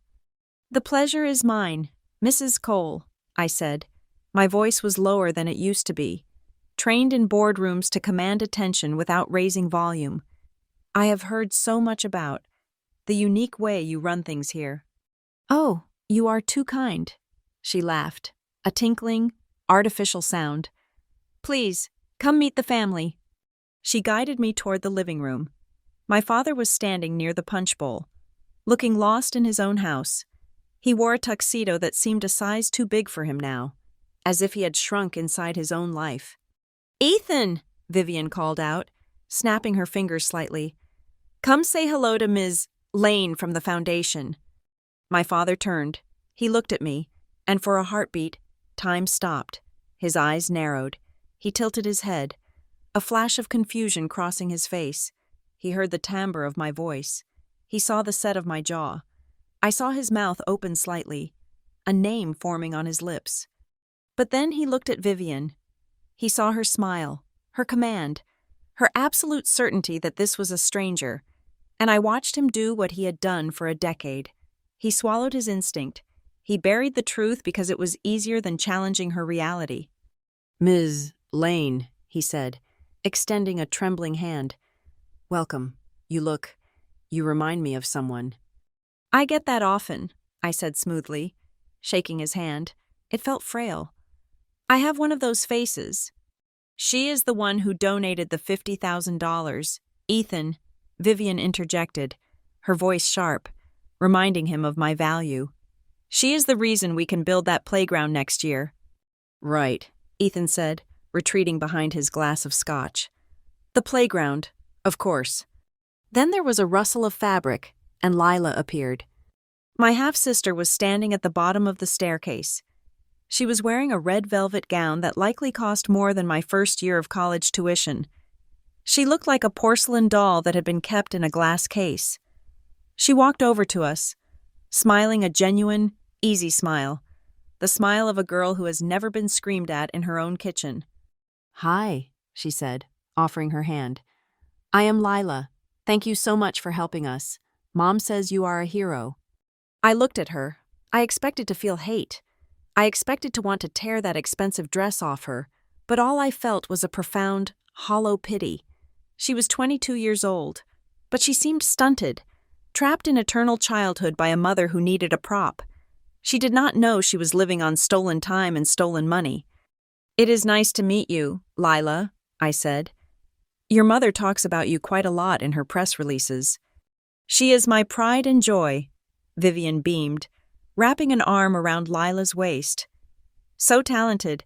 We are hoping to send her to Europe for a conservatory program next year. Thanks to donors like you, we can focus on our community work while balancing family goals." I almost laughed. Balancing family goals. That was a polite way of saying she was going to siphon 10% of my donation to pay for Lila's plane ticket. I stepped away from them, needing a moment before I did what I came to do. I walked toward the fireplace. The room was crowded with about 40 people. Local business owners, neighbors, the mayor. They were drinking wine and eating canapés, oblivious to the crime scene they were standing in. I stopped in front of the Christmas tree. It was in the exact same spot. 10 years ago, right here, I was on my hands and knees, scrambling for a silver bracelet while Vivian kicked my backpack toward the door. Now, a long table covered in a white tablecloth stood there. It was piled high with donation envelopes and a glossy architectural rendering of a Cedar Hollow Children's Park. The irony was so heavy it felt like it might crash through the floorboards. The spot where she threw me out like garbage was now the altar where she worshipped money. "Ladies and gentlemen," the voice of the hired MC boomed through the room, cutting through the chatter. "If I could have your attention, please." The room quieted. Vivian struck a pose near the piano, looking benevolent and humble. "Tonight is a special night," the MC continued. "We have broken all previous fundraising records, and that is largely due to the incredible generosity of a new partner. Please join me in welcoming the CEO of Lane Insight Foundation, Ms. Marissa Lane." Applause broke out, polite, enthusiastic applause. Vivian clapped the loudest, nodding at me encouragingly. I walked to the front of the room. I stood with my back to the fireplace. I rested my hand on the mantelpiece, my fingers grazing the empty space where my stocking used to hang. The wood felt cold. I looked out at the room. I saw the faces of people who had lived here my whole life. I saw Mrs. Gable from the bakery. I saw the pastor. And right in the front row, I saw Vivian, smiling like a shark, and Ethan, looking at his shoes. "Thank you," I said. My voice was amplified by the small microphone the MC had handed me. "It is strange to be back in Cedar Hollow. It looks exactly the same, and yet everything is different." Vivian nodded, thinking I was being sentimental. "When I founded the Lane Insight Foundation," I continued, "my goal was simple. I wanted to bring transparency to the places where it is needed most. We live in a world where trust is a currency, and tonight, looking around this beautiful room, seeing so much generosity, I am thinking about trust." I paused. I made eye contact with Ethan. "We trust that when we give a gift, it is cherished," I said. "We trust that when we call a place home, The locks will not be changed on us, and we trust that when we donate money to a charity, it actually goes to the children." Vivian's smile faltered slightly. She shifted her weight. She sensed the shift in tone, but she could not quite place it. "However," I said, my voice dropping an octave, becoming clinical, "my company specializes in data analysis, and before we wrote our check for $50,000, we ran a standard audit of the regional charitable networks." I pulled a small remote from my pocket. I had asked the AV technician to set up a projector screen earlier, claiming I had a corporate presentation about our foundation's mission. I clicked the button. The screen behind me lit up. It was not a picture of smiling orphans. It was a graph, a complex, spiderweb graph showing money flowing from a central node labeled Local Holiday Fund A into 3 smaller nodes, and then vanishing into a black box labeled VPC Solutions. "This is a flowchart of a typical donation dollar in a town very much like this one," I said, gesturing to the screen. "For every $1 donated, only 18 cents reaches the stated cause. 42 cents is absorbed by administrative fees, and the remaining 40 cents? It is transferred to a consulting firm that has no employees and lists a post office box as its headquarters." The room went dead silent. The clinking of glasses stopped. Vivian took a step forward. Her face had gone pale beneath her bronzer. "Ms. Lane," she said, her voice tight, "I am not sure this is the appropriate time for a technical lecture. We are here to celebrate." "I love a celebration," I said, ignoring her. "But I love accuracy more. You see, this consulting firm, VPC Solutions, has a very interesting pattern. It only receives deposits in December, and it only pays out to 2 entities, a luxury car dealership in Columbus and a holding company called Carter and Vale." I clicked the button again. The screen changed. It showed a scanned copy of a check. It was dated 3 years ago. It was signed by Vivian Price Cole. It was made out to VPC Solutions for $12,000. The memo line read, "Event Logistics." Beneath it, I projected a second document, a tuition bill for an elite art academy. The amount was exactly $12,000. The payer was VPC Solutions. A gasp ran through the room. It was a physical sound, like the air being sucked out of the space. Ethan looked up. He stared at the screen. He blinked, squinting at the signature. He knew that signature. He had seen it on their marriage license. He looked at Vivian, his mouth hanging open. "This must be a mistake," Vivian said, her voice rising, trembling with rage and panic. "This is a fabrication. Who are you? You cannot just come into my house and show fake documents." "They are not fake, Vivian," I said. I dropped the Mrs. Cole. I used her first name. It sounded like a slap. "They are public record, or at least, the parts you forgot to shred are—" "Ethan!" Vivian shrieked, turning to my father. "Do something! She is slandering us! Get her out of here!" But Ethan did not move. He was staring at the tuition bill. He was doing the math in his head. He was realizing that the scholarship Vivian said Lila had won was a lie. He was realizing that the money he thought was going to charity was paying for his stepdaughter's life. "I am not slandering anyone," I said calmly. "I am just reading the receipts. You see, the thing about stealing is that it leaves a trail. You can burn a letter, you can throw a bracelet in the trash, but you cannot delete a bank transfer once it clears." Vivian froze. The reference to the bracelet hit her like a physical blow. Her eyes widened. She looked at me, really looked at me, for the first time. She looked at the scar on my chin. She looked at the set of my shoulders. Her hand flew to her mouth. "You," she whispered. "The scariest thing about fraud isn't the money," I said, addressing the silent, horrified room. "It is the betrayal.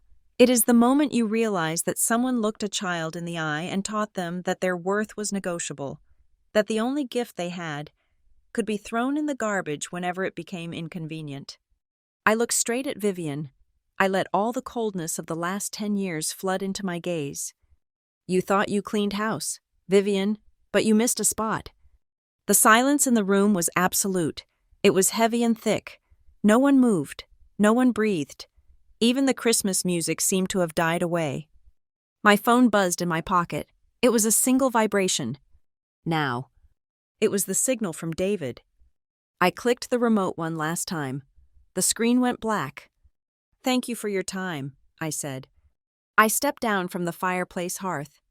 I walked past Vivian, who was trembling so hard her gold dress shimmered like water. I walked past Ethan, who was staring at me with the look of a man waking up from a long coma. I walked to the center of the room and waited. The door was about to open. The carolers were not coming.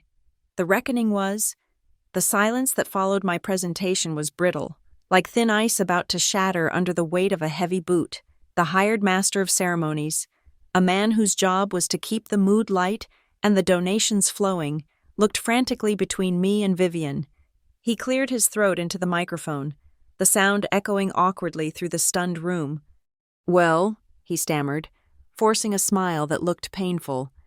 "That was certainly a detailed report from our sponsor. But let us get back to the spirit of the evening, shall we? I would like to invite our hostess, the woman who makes it all possible, Mrs. Vivian Price Cole, to the stage to share her thoughts on the success of the fund." Vivian straightened her spine. She smoothed the front of her gold dress, composing her face into a mask of righteous indignation. She was preparing to march up there, grab the microphone, and spin a story about how my data was flawed, how I was a jealous competitor, how she was the victim of a corporate smear campaign. She took one step forward, and then the front door exploded open. It was not a knock, it was a breach. The heavy oak door swung inward with enough force to bounce against the wall, letting in a gust of freezing December wind that swirled the fake snow on the foyer table. Every head in the room turned. Uncle David stepped over the threshold. He was not wearing the soft corduroy jacket he usually wore to family gatherings. He was wearing a dark windbreaker with the state police emblem emblazoned on the chest. Behind him walked two men in sharp gray suits, investigators from the Financial Crimes Division, and two uniformed officers with their hands resting near their belts. The cold air rushed into the living room, causing the candles on the mantelpiece to flicker wildly. Vivian froze mid-step. Her eyes darted to David, and for a split second, her instinct to charm kicked in. She did not see the uniforms at first. She only saw her brother-in-law. "Oh, David!" she called out, her voice pitching high and breathless, trying to wrestle control of the narrative. "What a timing! It has been so long. We were just—" Her voice died in her throat as the two uniformed officers stepped into the light of the chandelier. The glint of the badges on their chests was unmistakable. David did not smile. He did not look like a relative. He looked like the law. "This is not a social call, Vivian," David said. His voice was not loud, but it carried to every corner of the room, silencing the few whispers that had started. "I am Lieutenant David Reynolds of the State Financial Crimes Division. These are agents from the fraud unit." He reached into his jacket and pulled out a folded document. "We are executing a search warrant for this property," he announced, his tone flat and professional. "And we have an arrest warrant for Vivian Price Cole." My father, Ethan, stood up from the sofa as if he had been electrocuted. He spilled his drink, the amber liquid staining the expensive rug, but he did not notice. "David," Ethan asked, his voice trembling, "what the hell are you saying? Arrest warrant? For what?" Vivian rushed to Ethan's side, grabbing his arm. "It is a mistake. Ethan, tell them to leave. This is a private party. You cannot just barge in here with guns and—" "It is not a mistake." David cut her off. He walked into the center of the living room, ignoring the guests who were now backing away against the walls, clutching their wine glasses. "We have evidence of grand larceny, wire fraud, embezzlement of charitable funds, and the falsification of financial documents involving the estate of a vulnerable adult." One of the investigators in the gray suits stepped forward and began to read from a clipboard. "Vivian Price Cole," he read, his voice monotone. "You are accused of systematically diverting funds from the Cedar Hollow Christmas Fund, the Spring Gala Fund, and the Youth Arts Initiative into a shell entity known as VPC Solutions. and subsequently transferring those assets to personal accounts and offshore holdings associated with Carter and Vale Holdings. The guests gasped. Phones were out now. I saw Mrs. Gable from the bakery recording a video. I saw the mayor looking for a side exit. The social currency Vivian had spent 10 years hoarding was evaporating in seconds. "This is ridiculous," Vivian shrieked. She looked at the guests, her eyes wide and frantic. "He is lying. He has always been jealous of us. This is a family dispute that got out of hand. Ethan, do not let them do this to me." Ethan looked at David. Then he looked at the screen behind me, which was still projecting the flowchart of the stolen money. Then he looked at me. "You," Ethan whispered, staring at me. "You brought them here." David turned to me. The room went dead quiet. "Marisa," David said, his voice softening just a fraction, but loud enough for everyone to hear. "Are you ready to give your statement?" The name hung in the air. Marisa. For 10 years, that name had been a dirty word in this house. It was a name whispered in rumors, a name associated with a troubled girl who ran away. Vivian's head snapped toward me. She stared at my face. She looked at the sharp cut of my hair, the expensive clothes, the defiant posture, and then her eyes dropped to my left wrist. She saw the silver bracelet. The North Star charm caught the light from the Christmas tree. The color drained from her face so fast she looked like a corpse. Her mouth opened, but no sound came out. She recognized me. She finally saw the 14-year-old girl she had bullied, the 18-year-old she had assaulted, standing inside the armor of a CEO. "Marisa?" she whispered. Then the shock turned into something uglier. It turned into pure, distilled venom. She let go of Ethan and took a step toward me, her finger pointing like a weapon. "You," she hissed. "You ungrateful little wretch. You did this? You came back here to ruin me?" "I came back to audit you, Vivian," I said calmly. "I took you in!" Vivian screamed, losing all control. The mask of the perfect hostess shattered completely. "I fed you. I clothed you. And this is how you repay me? By bringing the police to my Christmas party? You were always a problem. You were always a burden. I should have thrown you out sooner." The camera phones were recording every word. She was confessing to her motive without even realizing it. "You did throw me out," I said. My voice was steady, cold, and clear. "On Christmas Eve, 10 years ago." I looked at the guests. I looked at my father. "She did not just throw me out," I told the room. "She assaulted me. She found out I had a small inheritance from my mother, money she could not access, and she started a fight. She slapped me across the face right there." I pointed to the spot near the kitchen. "She threw this bracelet into the garbage can, and then she told the neighbors I ran away to chase a boy." "Liar!" Vivian screamed. "She is lying. Ethan, she is crazy." "She is not lying," David interrupted. He held up a small digital recorder. "And we have more than just her word. We have you on tape, Vivian." Vivian froze. "We obtained a warrant for the phone records of your associates at Carter and Vale," David said. "We have a recording of a call from 3 weeks ago. Would you like to hear it?" He did not wait for an answer. He pressed play. Vivian's voice, tinny but unmistakable, echoed through the silent living room. "I am telling you, the husband is clueless. I cleaned out the daughter 10 years ago, removed her from the deed, removed her from the trust. She is gone. The assets are liquid. I can transfer the house equity by January 1st. The recording stopped. The silence that followed was absolute. Ethan Cole stared at his wife. He looked like a man who had been stabbed in the stomach. He swayed slightly, reaching out to steady himself on the back of the sofa. "You," Ethan choked out, "you told me she ran away. You told me she hated us. You said you were protecting the house." "I was," Vivian cried, grabbing his lapels. "I was protecting our future. I did it for us, Ethan, for Lila." "Do not bring me into this," a small, broken voice said. Lila stepped out from the corner where she had been shrinking into the drapes. Her face was wet with tears. She looked at her mother with horror. "Mom," Lila sobbed. "Is it true? The tuition? The car? Was it all stolen?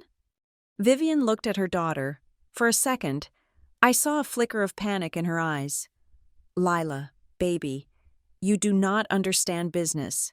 It is complicated. I did what I had to do to give you the life you deserved. By stealing it from her? Lila pointed at me. She is nobody, Vivian shouted, turning back to glare at me. She is just the ex-wife's kid. She never belonged here. She was just a line item. That line item just froze your assets, the investigator said, stepping forward. Vivian Price Cole, you are under arrest. He pulled a pair of metal handcuffs from his belt. Vivian looked at the cuffs. She looked at the door. For a second, I thought she was going to run. She took a step toward the hallway leading to the back exit. Do not do it, David warned, his hand resting on his holster. There are officers in the backyard. Vivian, it is over. She stopped. Her shoulders slumped. The fight drained out of her, replaced by a look of pure, terrified realization. The investigator stepped behind her. He took her wrists, the wrists that had worn gold bangles bought with stolen charity money, and pulled them behind her back. Click, click. The sound of the handcuffs locking was the loudest thing in the world. You have the right to remain silent, the investigator began to recite. Anything you say can and will be used against you in a court of law. Vivian did not remain silent. As they marched her past the Christmas tree, she looked at Ethan. Do something, she begged. Call the lawyer, Ethan? Ethan did not look at her. He was looking at me. He was looking at the scar on my chin. He was weeping, silent, shaking tears that ran down his face. As the police led Vivian toward the front door, the holiday playlist on the stereo cycled to the next song. Joy to the World began to play. I stood by the fireplace, watching her go. I watched the woman who had terrorized my childhood, who had erased my name, who had turned my father into a ghost, being dragged out of her own party. She passed right by me. She glared, her eyes filled with hate. You ruined everything, she spat at me. No, Vivian, I said softly, just loud enough for her to hear. I just balanced the books. The door opened again, and the wind howled. The flashing red and blue lights of the police cruisers washed over the living room, painting the walls in the colors of emergency. Vivian was shoved into the back of a squad car visible through the open door. The neighbors were on their lawns, watching. The guests were whispering. I looked at the spot under the tree where she had been standing moments ago. The irony was perfect. She had once told me that this house did not hold ungrateful people. She was right. It did not hold her anymore. The blue and red lights of the police cruisers finally faded from the living room walls as the convoy pulled away, taking Vivian Price Cole to the county lockup. The silence that followed was heavier than the noise had ever been. The guests, the mayor, and the neighbors did not linger for polite goodbyes. They scattered like cockroaches exposed to sudden light, grabbing their coats and murmuring apologies to the air, desperate to distance themselves from a crime scene. Within 20 minutes, the house at the end of the cul-de-sac was empty, save for the four of us, me, my father, my Uncle David, and Lila, who was sitting on the bottom step of the staircase, weeping into the folds of her red velvet dress. The investigators were in the study, cataloging documents, their movements efficient and quiet. In the living room, the Christmas tree was still twinkling, blissfully unaware that the family it was meant to celebrate had just been detonated. My father, Ethan, sat slumped on the beige sofa. He looked small. The tuxedo that had seemed so dashing an hour ago now looked like a costume on a tired actor. His hands were shaking violently as he held his head, staring at the stain of spilled scotch on the rug. David, my father said, his voice cracking. How long have you known she was doing this? David stood by the fireplace, his badge still clipped to his belt. He looked at his brother with a mixture of pity and frustration. I suspected it from the night Marissa left, David said. I knew Vivian. I knew she liked nice things. And I knew your salary could not support the lifestyle she was demanding. But suspicion is not proof. Ethan, And every time I tried to bring it up, every time I tried to show you a bank statement or question a renovation cost, you shut me down. You told me I was jealous. You told me I was trying to ruin your happiness. Ethan winced as if he had been slapped. I thought she was just good with money. She told me she had investments. She did have investments, I said. I was sitting in the armchair opposite him, my posture straight, my hands folded in my lap. She invested in herself using your equity. Ethan looked up at me. His eyes were red, rimmed with the exhaustion of a man who has spent 10 years asleep and just woke up in a nightmare. "Marisa," he whispered. He stopped. He did not know what to say. There are no words in the English language that can bridge the gap between a father who watched his child be beaten and the woman who returned to arrest his wife. "I did not come here to watch you suffer. Dad," I said. My voice was calm. The anger I had carried for a decade had burned itself out, leaving behind a cold, clear resolve. "And I did not come here to make you kneel and apologize. I came here to stop her. I came here because I saw the data, and I knew that if I did not intervene, she would leave you penniless in a nursing home within 5 years. I thought you left to punish us." Ethan stammered. "Vivian said you were spiteful. She said you hated us for being happy. She said—" He trailed off. The phrase Vivian said hung in the air like smoke. He realized, mid-sentence, that the words had no weight anymore. The oracle was a liar. The gospel he had lived by was a fabrication. "It does not matter what she said," I replied. "It matters what she did, and it matters what you let happen because it was easier than fighting her." David stepped forward then. He reached into the inside pocket of his windbreaker and pulled out an envelope. It was not a police document. It was old. The paper was yellowed at the edges, worn soft from years of being kept in a drawer. "There is one more thing," David said. "I have kept this for 10 years. I almost gave it to you the night you left, Marisa, but you vanished before I could get to you, and then, well, you were ghosting me, and I did not want to mail it to a P.O. box." He handed the envelope to me. "What is it?" I asked. "It is the original letter your mother wrote when she set up the trust." David said, "Vivian destroyed the copy she found in your room, but she never saw this one. This is the personal note your mom wanted you to read when you turned 18. My hands trembled slightly as I took the envelope. I recognized the handwriting instantly. It was loopy, hurried, and warm. I opened it. The letter was short. I did not read it out loud. I kept the words for myself. A private conversation between a dead mother and her surviving daughter.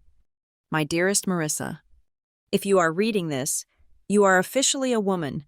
I have put this money aside not because I think you will need saving, but because I know you will need freedom. Money is just a tool. Baby girl, it is the keys to a car. It is a door you can lock. I worry about your father. He is a good man, but he needs to be needed. If a day comes when you feel like this house is too small for your spirit, or if you feel like you are being pushed out, I want you to remember this. You are not being thrown away. You are being released. Do not stay in a place where you have to shrink to fit. Take this and go build a world that is big enough for you. Love, Mom." I lowered the letter. A single tear escaped my eye, but I wiped it away before it could fall. For 10 years, I had carried the narrative of abandonment. I told myself I was the trash they took out. I told myself I was the dog they kicked to the curb. But my mother had reframed it before it even happened. I was not abandoned. I was liberated. The night Vivian kicked me out was not a tragedy. It was an eviction from a cage. I looked at Ethan. He was watching me read, his face a mask of misery. "Marisa," he said, his voice barely a whisper. Is there any way you can forgive me?" I looked at him. I looked at the man who had stood by and sipped his drink while his wife slapped me. I looked at the man who had chosen his comfort over my safety. "No," I said. The word was soft, but it landed like a stone. "Not today," I continued. "And maybe not for a long time. Forgiveness is expensive, Dad, and right now, you cannot afford it. He flinched, bowing his head. But, I added, leaning forward, I am not going to leave you to drown. Vivian is gone. Her access to your accounts is frozen. I have already instructed my legal team to step in as a temporary conservator for the estate until we untangle the fraud. I will make sure you do not lose the house. I will make sure you have food in the fridge. Why? He asked, weeping openly now. After everything? Because I am not her, I said, and because I am not the child begging for love anymore. I am the adult in the room, and adults take care of the mess, even if they did not make it. I stood up. The movement drew Lila's attention. She wiped her face and stood up from the stairs. She looked terrified, like a creature who had lived in a zoo her whole life, and suddenly found the cage door open. She walked toward me, hesitant, her red dress rustling softly. "Marisa," she said. Her voice was small. I didn't know. I swear. Mom always told me you were crazy. She said you were dangerous. I just believed her." I looked at my sister. She was a product of Vivian's manipulation just as much as I was a victim of her cruelty. Vivian had used me as a scapegoat and Lila as a trophy. Both roles were dehumanizing. "I know," I said. "I did not hug her. That would have been false. We were strangers with the same blood. You were a child, Lila. You are not responsible for her crimes." "What do I do now?" she asked, looking around the empty, ruined party. She was my whole world. "Then you have to build a new one," I said. "You have a chance now to be a different kind of woman than she was. You can work. You can tell the truth. You can be kind without expecting a receipt. Use the chance, Lila. Do not waste it." David clapped his hands together gently, breaking the heavy atmosphere. "All right," he said. "The team needs to finish the sweep, and the house will be sealed as a crime scene for the night. Ethan, Lila, you can stay at the hotel in town. I have arranged rooms." He turned to me. He dangled a set of car keys in his hand. They were not the keys to a police cruiser. They were the keys to his personal sedan, a beat-up Ford that I remembered from my childhood. "I am off the clock," David said. "And I think you have stood at enough bus stops for one lifetime. Let me drive you to the station, or the airport, wherever you want to go." "The airport," I said. "I have a company to run." I gathered my coat. I picked up my briefcase, but before I walked to the door, I stopped. I turned back to the fireplace. The fire was dying down to embers. The mantelpiece was cluttered with the debris of the party, empty wine glasses, crumpled napkins. I reached into my pocket and pulled out the silver bracelet. The North Star charm gleamed in the low light. For years, this bracelet had been my talisman. It was the proof that I had a mother who loved me. It was the anchor that kept me from drifting away.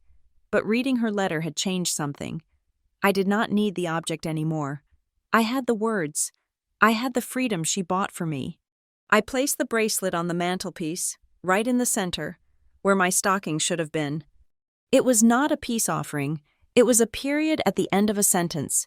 It was me saying, I was here. I survived. And now I am done. "Marisa?" David asked, watching me. "Do you want to leave that?" "It belongs to the house," I said. "It belongs to the past. I do not need it to know who I am anymore." I turned my back on the fireplace. I turned my back on the father who could not save me and the sister who did not know me. "Let's go, Uncle David." We walked out into the cold night air. The wind had died down, leaving a crisp, frozen silence. The snow on the lawn was trampled by police boots and tire tracks. I climbed into the passenger seat of David's car. The heater kicked on, blowing warm air against my face. As we pulled away from the curb, I looked out the window. We drove past the town square of Cedar Hollow. The giant Christmas tree in the center of town was lit up, and there, hanging across the gazebo, was the banner Vivian had proudly commissioned days ago. Cedar Hollow Christmas Fund, bringing joy to every child. But someone, one of the town officials, or maybe a disgruntled donor, had already slapped a large, hastily printed sticker over the bottom half. Under audit. I watched the banner fade into the distance as we accelerated onto the main highway. I leaned back in the seat and closed my eyes. For the first time in 10 years, the knot of anxiety in my chest was gone. I was not Marissa the victim. I was not Marissa the runaway. I was Marissa Lane, the woman who balanced the books. The house at the end of the cul-de-sac was behind me, shrinking in the rearview mirror until it was nothing more than a speck of light in the darkness. Voiceover. They thought that by beating me and throwing my only gift into the trash, they were teaching me a lesson about power. They thought they could erase me. They forgot that when you take everything away from a child, you also take away their fear. I did not just walk away that night. I walked into a life where I write the code. I control the flow, and I decide who gets caught. If you have ever had a Christmas Eve moment or a bus stop night where you felt like the world had ended because someone kicked you out of it, listen to me. You are not being discarded. You are being released. And trust me, the view from the other side is worth every single mile you have to walk to get there. Thank you so much for listening to my story. If you have ever felt like you had to rebuild yourself from zero, or if you are just cheering for justice, I want to hear from you. Please comment below and tell me which city you are listening from right now. I love seeing how far this story travels. Don't forget to subscribe to the channel Lila Revenge Stories, like this video, and smash that hype button to help this story reach more people who might need to hear it. You are never alone, and you are always stronger than they think.